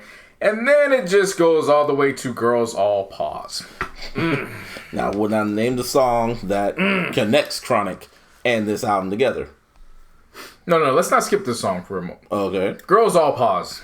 Girls All Pause. Pause. Daz on the beat. Roscoe with a quick 4. And Nate not just doing the hook, but trading bars like it's Warren G. I mean, bro, they basically went 8-8-8-8 like the whole time. Like, this shit was wild. Yeah. I remember the first time I heard it, I was like, wait, this isn't like anything I've ever heard. Yeah. Like they're basically having a conversation. Yeah. That had to be a bitch. It was basically a party version of Regulate. Yeah. And the only thing that switched was it was just Kurupt instead of Warren at the time. Yep. And these beats, man, my God. Daz and Fred Wreck killed this shit. Fred Wreck went nuts, dog. Like, these are just names that we're getting introduced to now. That we know. Like, okay, we knew Exhibit from working with M and all that. And so we was familiar. But this is the first time I heard Crooked Eye on this album. Really? Yeah. Wow. Crooked Eye's on I Ain't Shit Without My Homeboys. And Step Up. So that's the first time I heard of Crook, even though Crook was a part of LBC Gang. Yeah, but they weren't as well known. Right, like but even then, again, if you know you're West Coast, you know what I'm saying? Yeah, for sure. But again, like Buzz was saying, Ho's a Housewife, which is the track that's on both these albums. Mm-hmm. Real song though. Fucking, I love the skit on this. Yeah. I gotta do the source words. Yeah, I gotta do that shit too. Man, I was hanging with these niggas and they just talking gang shit. What was they? The whole album with Chronic, it did play like a movie. The whole shit played like a movie, just like random skits. Chronic 2001 played like a movie. Yes. This shit played like a party. Pretty much. Yeah. This is definitely. I mean, I can't even deny that shit, bro. Yeah, this was literally like you wanted to play Chronic 2001 because you just everything the sounds you heard. Mm-hmm. This is the shit you just play when you just kicking it with the homies. Mm-hmm. Yeah, and like you just wanted some music to rock to, so I'm gonna put the Streetz' Mothers on. Good times. West I mean, they even got KRS-One, and then of course the end track, calling out names. Oh, motherfuck D, motherfuck M. Only X I know is Exhibit and RBX. Extraordinary. Whew. Damn. You remember what that was about, right? No. Oh, you don't? No. That was when he was engaged to Foxy, and the rumors came out that she was fucking with DMX. Oh. Motherfuck D, motherfuck M. Only X I know is Exhibit or RBX. Damn. Janet Kurupt? No, yeah. And there's a skit on here in between Who Ride With Us and Represent That GC where they make fun of DMX. It's the one at the end. Oh, I didn't even think about that shit. They make fun of DMX where they basically call him a crackhead. Like, and mama, if you wonder who took the TV, god damn it, I smoked the TV.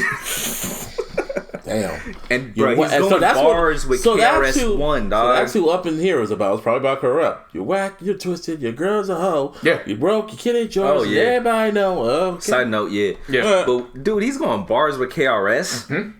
Damn. KRS-One, dog. You know what I mean? Great album. Great fucking album. I mean, like I said, these are just two where it was like, I mean, even when I was 10, it's 20 years it old. was just still one of those things where it's like, yo, you had to be on the West Coast to fully understand it. Yes. No. Like, it wasn't just an LA thing. Yeah. Like, we up here in the Bay, we it was love. It was played out here, man. Yeah. Like a motherfucker, too. Oh, man. And I mean, it's just, it's so dope, but then in retrospect, when we got off air last week, we were just waiting on confirmation and reports.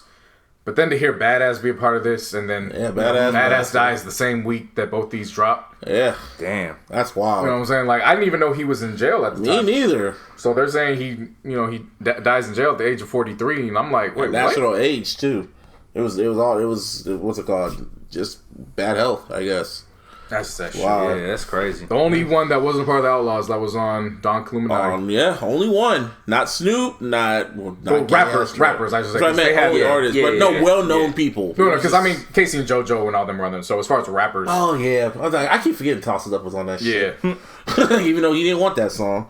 Anyway, here's another anniversary this past week.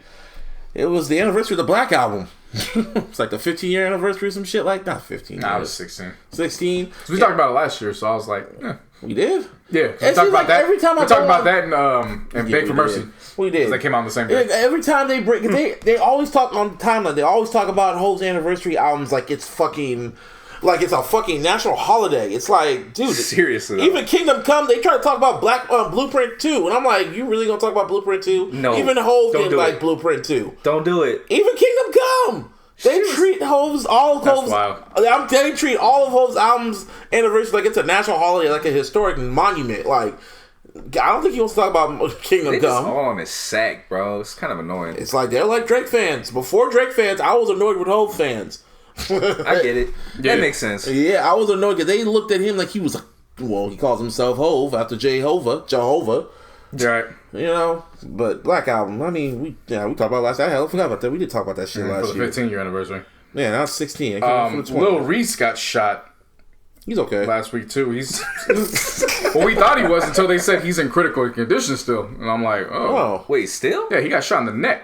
I know that video when he was like in the back of a car or some shit already. I don't know if it's that, but when the last report I saw, he was still in critical condition. And then, of course, Twitter went and did their thing and it was like, oh my god, he's dead. And, no, they said he's good. They were saying he's good. This was after Lil Durk had said he was cool. Oh, they went and reported, no, he's still in critical condition right now. Oh, damn. So unless something changed, that was the last report because again, Myles Garrett and Kaepernick ended up taking the rest of the week, so that was the last I saw. Yeah, the life grouch. But prayers up to him and hope he recovers from that. For real. Some more better news out here in the Bay. E40 and Chamillionaire, they've hooked up together. and they are launching a $100,000 startup contest for women and minorities via a new app called Convos. Round of applause. So the two of them are also partnering up with the guest judge from Shark Tank and Fubu founder Damon Jones. They started off with they were doing $25,000 giveaways initially for startups, but then they, in aligning with the Convos app, they basically were like, look, if you're a woman or if you're a minority, we're gonna have a contest for $100,000 for your startup. And basically, the app is described as this is created to bring awareness to the new video conversation app. The latest investment contest will be awarded to the best woman or minority-founded startup company, a historically undeserved entrepreneur community. So, shouts out to both of them. Good for him. Good for him. Coming off of his birthday. Watch the Niners win. Still, you talk about E40 getting love from everybody. Every fucking Bay Area team, their Twitter handle, happy birthday to E40. Like, every fucking team. Yep. Mm-hmm. Oh, yeah, I mean... Ambassador of the Bay, man. He really is, but we need to get some new fucking leaders, because E40 and Too Short are kind of getting old, man. They can't be doing this shit forever. Yeah. Someone step the fuck up. Usher, John, and Luda reportedly... Usher. Go on. Usher, that's what the lyric says. Look, man, if we gonna honor T-Pain turning Wisconsin into Wisconsin, you gotta honor the fucking lyric that was Usher. stated. God damn it. So Usher, John, and Luda reportedly did it again for Usher's next album. See, you notice how I said Usher's next album? I'm just quoting the lyric. Well, okay. You can't get mad at a quote. But I still it was written. Them. It was from the word of Nas. Yeah, it was written. But you notice how when I got out of the quote, I went and called him Usher. Okay. Yeah, they reportedly did it for Usher's next album. So it's called Confessions 2. And he was playing tracks off his. I didn't want to be spoiled, but he was playing it on his IG live, and I was like, all right, you gonna do Confessions 2? Someone sounds desperate. Well, we knew he was gonna do that. Yeah, I know. It's been work for the months though. I don't even gonna say he's desperate. I'm glad he's doing it. Like, what, you want him to do another A? Yeah, no. Go back to what worked, my nigga. I don't know why he hasn't. Still, I always say that to this day. I don't know why he's so scared to go back. Well, you're giving him shit about calling this shit Confessions too. No, shit. Exactly. Yeah. You can't have it both ways. You can't bash the motherfucker for A and then be like, oh, you getting desperate now. No, yeah. I'm talking about Raymond versus Raymond, or all the other, like, all the R&B shit he did before all this shit. Well, yeah, because he started dabbling in popping electro sounds. And shit. Yeah. Now he's going back to the album that was pure R&B. Which worked. Yeah. The most successful one. And Busby still hates on it. What, Confessions? No, the fact that he's going back to what he's going back to that. I don't know. Well, shit. You don't call it Confessions 2. Shit. We just got done talking about sequels and series and all that shit. I don't know. Hey, maybe JD got some more shit to talk about, man. Yeah. You know, he was with Janet. Let's find out how that broke off. How he fucked that up. And she went to, and then she finessed and got with a billionaire. Now you're interested, aren't you? No. And you say that now. Yeah. Wait till Johnson Austin starts penning them shits. Is he still around? Yeah. The whole gang is coming back for this album. Oh, so they're dead to fuck serious. Whoa, seriously? Yeah, Brian Michael Cox is coming back to work on this shit. Johnson Austin's coming back. Lil Jon too? They just said. Okay. I literally just read one. I literally just said that had to do it again. Okay. Well. Yeah, Lil Jon said that they came back, did another track for this album. We're gonna see. Yeah. Have y'all been peeping out the MAGA rap challenge? No. Let's move on. So, I got my answer. Disney Plus. MAGA rap challenge, and it's over. Next. Grand opening, grand closing. Grand closing, anyway. Here's one that I found very interesting. It was going around these Twitter streets for a week. We had a shortened last week. Because the damn Niners broke my heart. Would you go to jail for a week to erase your student debt loan? No. Bruh, really? No. The responses I saw from this, I just keep scrolling. It's one of those you just have to keep scrolling. Don't. No, it was one of those ones I wanted to read that. Shit, I wanted to read the reasons why. Yeah. Sometimes I just don't want to know. And the reasons why were just like that doesn't make no sense. The purpose of you going to jail in the first place.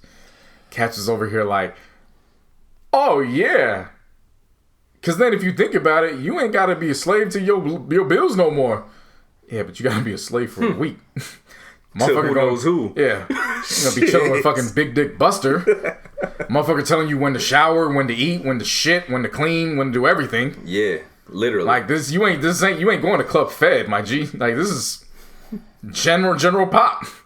You ain't going to fucking, was it Switzerland? Nah, yeah, you ain't going to a fucking dorm room, my nigga. Shit. You're going to fucking Alcatraz.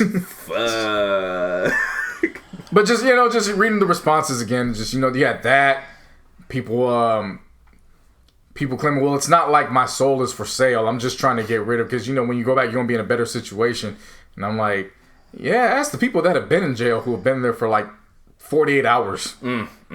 See if they want to go back. I've never been in jail before, and I hope I can take that with me to the cremation furnace. Right? Like, I know a few people who have. Yeah. You know what I mean? Like, I mean, family, you know what I'm saying? Like, that came back and shit. And the shit that I hear from them, bruh. Nah.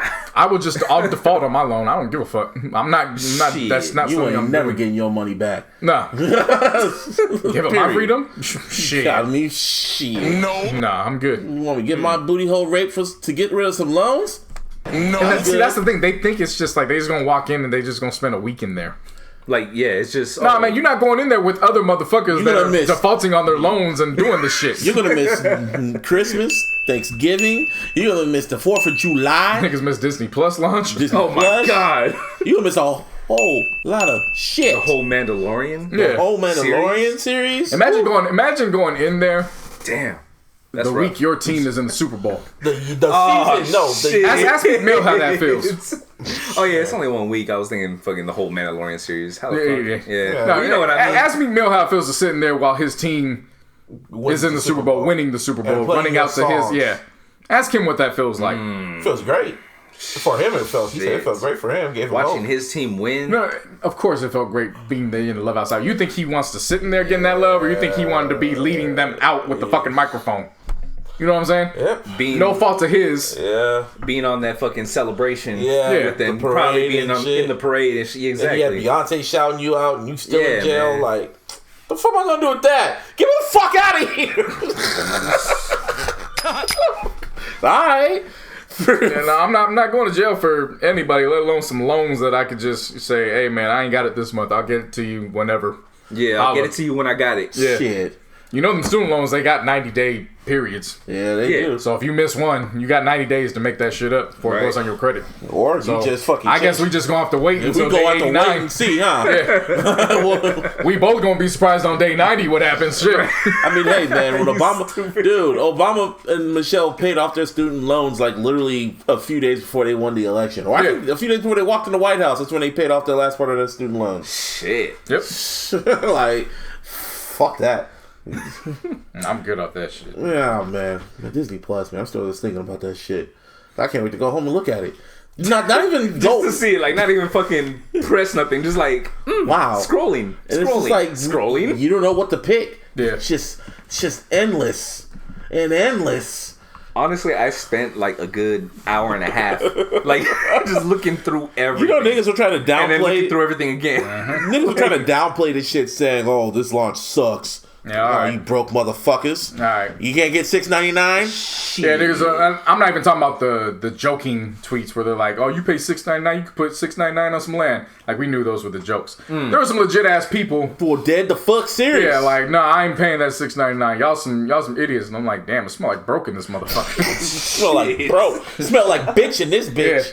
You just mad? You want to log in? Same motherfuckers that be bragging about what they do in their personal lives and flashing vacations and shit, and all of a sudden now you ain't got $6.99. Matter of fact, motherfucker, you got Verizon. You feel me? You can't get this for a year for free. You ain't no excuse. You don't got a smart TV. Smell like broke. I'm gonna watch my Mickey Mouse when I get home. I'll know about you. I'm gonna watch the racist Mickey Mouse. Shit. You better go look it all up too. Which one is the most racist one? Does Disney Plus have it? Yeah. Where is it where he calls me a coon? There it is. Oh, there it is. Lady and the Tramp. Did you watch any of the original movies yet? Not yet. Yeah, I'm looking. I went back and I started watching Godfather of Harlem. Great fucking shit. It's great. I will say this though. you can't help but laugh when it gets to the scenes where they do their best to make Forrest Whitaker the sex symbol. You just can't help but look at one that. Eye going this way, the other eye going that way. That's when he's hitting. Because he's got an old mistress that was a white woman. She look good. Because again, it's 1963, and he's Italian mob, black in Harlem and all that shit. Racism was still prevalent. Yeah. So just to see that, and she's literally just throwing it at him, like putting his hand on her cooch and. It's all kinds of like just the shit you would usually see like Idris Elba, the treatment he would get. Yeah. No, it's just Forrest Whitaker this time. And you just can't help but look and be like, really? Why not? You got the swag, man. Put some respect on Forrest Whitaker, dog. Nah, it's not even just the swag. It's just you just watching it like, really? It's like you're watching your dad doing it. No. Even worse. You're literally just watching it like, ugh. Really? Like, really? Yeah. It's Forrest Whitaker. Forrest Whitaker. Damn, Lamar Jackson's fat. But it's a great fucking series nonetheless. Yeah, I need to watch it, man. Karina was telling me Aloe to watch Black's it. in it for like 2 minutes and then they pop him. Here's everybody. Oh, fuck. I'm the man. Boom. Oh my God. Okay. I'm the man. Yes, I am. I'm the man. Yeah. When he shot his ass outside the fucking building, body just dropped. Yeah. How many episodes is it? They just dropped the 8th one. It's been secure. So I'm gonna find out how many episodes it is because it's on Epix. Yeah, I don't got Epix. Just sign up for it. It's $5.99, but you get that 7-day free trial. I'm just wait for it to end. So that's why I'm like, okay, sign up for it now. So I'm gonna tell my homegirl. Yeah, I'm gonna tell my homegirl flat out because she got Prime and I'm borrowing her Prime. I'm like, hey, I'll Venmo you some. I need to watch this show. Hey, yo, get that. Yeah, it's like a real homegirl, like a homie. Yeah, like you and Cleo. Yeah, so you can't really tell her that. No, that's what I'm saying. If that's your homegirl, I tell Cleo, hey, yo, get that. I need that, home. Hey, nigga. Plus, hey, I need that. No, I hit Cleo up. I was like, hey, nigga, you want on those Disney Plus? And she was like, so her boyfriend already got it. She's like, nah, he already got it. But damn, everybody's on like that. I'm like, yo, nigga, you lost out on my account, baby. I'm trying to tell you, I had one extra one. My homeboy we out here balling on this motherfucker. My homeboy told me his phone was blowing up with people asking for his login. After he posted it on his Instagram, all of a sudden everyone tried to hit him. Like, yo, let me get the password. Yeah, Are you fucking kidding me? Hey, man. I'm telling you, man. It's Disney, man. My account is... I mean, it's $7. My account is set up. It's me, my mom, my brother, my sister, my brother's girlfriend, Larissa, and then we're waiting for Black Friday when the Fire Sticks go back on sale. We're going to get one and I'm going to make a profile for my grandparents so then they can watch it. So my account is... Everybody's on. I got my 7 picked out. It's a wrap. Oh, it's you done. got 7 though? Yeah, it's done. Shit, $6.99, bro. Shit, get the whole hood on. This sucks that we gotta. I just hate now we gotta wait till Friday for the next Mandalorian episode. That's the only thing that bugs me. Like seriously, because if I could, hate the weeks. Well, yeah, you hate the week wait. Yeah, just a waiting period. If I could just watch the whole shit back to back, and I understand why they're doing it. Yeah, but it's like I want to see it. You know what it is? You niggas like vision. See it. No, I don't like you it. You niggas like vision. Nigga, you like vision. We told you to watch they ain't letting us see shit. That's what I'm talking about. We ain't talking about old shit. Old shit? I'm telling y'all why y'all lack the vision. I told they getting y'all accustomed and trained so when this Marvel shit starts dropping, you're literally getting a new episode every night of something different. That's the end game for them. I feel you're going to get something different every single night. Like that, bro. Trust me, they're not going to drop everything on a Friday. They're not going to drop everything on the same day. I'm not saying like that, but I have a feeling they're gonna spread them out. Like one series is gonna go, the next series is gonna come. They said the only one that's gonna come, the next one that's they're coming, gonna like alternate kind. It's gonna be the Bucky and Winter Soldier one. That's gonna be. But you gotta remember, this Mandalorian ends. Right. It's got what 4 more episodes. In the same time frame, that's when the first Marvel kicks off next year. So they're gonna be dropping them. No, they end at the end of. But that's what I'm getting at. It's like once one is over, then the next one's gonna start. I don't think it's good. Then you gotta wait. But they got multiples. It's not like they're gonna just do one at a time. But that's what I'm saying. That's what I think they're gonna do. There's no way they're gonna do that. Mandalorian is gonna end right before New Year's. And then after that, it's probably gonna be another Disney show because Bucky and Winter Soldier comes out. They say late fall 2020. So that's gonna be a while. They're filming that shit right now. All them other shits are in development. We're gonna have to wait. All that other shit's come out 2021. That's what I'm saying. They're prepping you guys for that. Oh yeah. That's what I'm saying. They're prepping you guys to get there. This is what's coming. So just get used to the week drops while it's just one right now. Yeah. Because when it really kicks off, we're probably going to give you 3 at least a week. So you're probably going to get one every Monday, Wednesday, Friday. Yeah, some shit like that. You know what I'm saying? That's what I'm saying. Maybe so. There might be 8 episodes too. Because I'm telling you, they not gonna just let that Avatar shit sit in the movie theaters. Oh no, they're not. They're going to do some spin-offs with that motherfucker. Disney's seen the vision, man. But then you don't want to talk about Mandalorian. You say I don't want to watch them with Star Wars. That's your fault. No, that's your fault. You let me talk reckless. I don't know why you did that. We tried telling you, and you're like, I don't care. You said after Rise of Skywalker, I don't care. Like that's the thing though too, because like Rogue One. That shit was cool. Rogue One's amazing. I fucked with it. You know Rogue One was amazing. I seriously fucked with all like the side story, the Clone Wars. I fuck with that shit. You need to watch that, JC. Like, it's on there. There's so like Clone Wars. You said you didn't want to watch Clone Wars. Is good. Like it all. Like I said, I put that on you. I'm all in with all this Star Wars. Well, now you are. All of a sudden. Yeah. As soon as I found it was on the Fire Stick, then I find out I get it for free. I'm taking advantage of everything for free. I'm not gonna watch Clone Wars because it's too many episodes. Yeah. And you try to tell me, you can just watch all the Boy Meets World episode in like one. Yeah, what's your point, my nigga? What you trying to say? I'm supposed to think the same shit I did last week? You know how many... Motherfucker, I done went from the 49ers to the Raiders. You can't trust anything I say. Okay. Just saying, man. That was valid. I went to the Niners to the Raiders. You can't trust me. Like, I could go to the Celtics next time. Nigga, do you know who I am? You would go to the I may Celtics. not go to jail for some of my solar shit, you know what I'm saying? But the Star Wars shit, nigga. But they're smart though, because when they dropped the 7th Mandalorian movie, that comes out literally the week Rise of Skywalker drops out, and it's also like the week they're gonna drop The Last Jedi. So they're gonna give you like.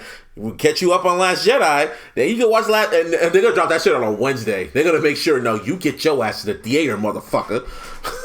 Yep. Oh yeah, Frozen 2 comes out this Friday. Yep.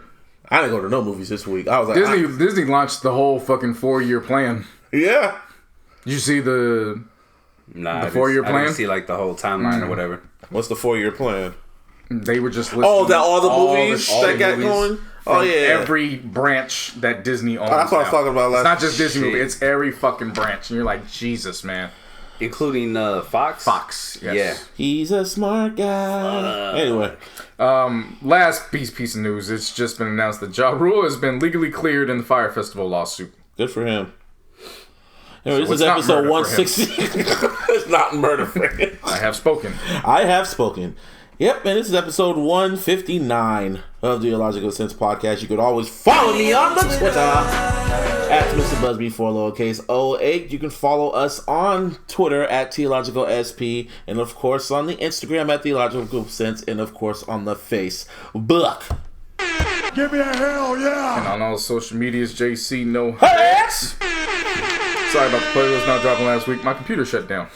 Was shut down. Yeah, I had some issues going on with it, so I plan on doing it. I'm like, it's been cool. Yeah, no, it's fine now. It was just one of those situations where you don't restart it for like a month.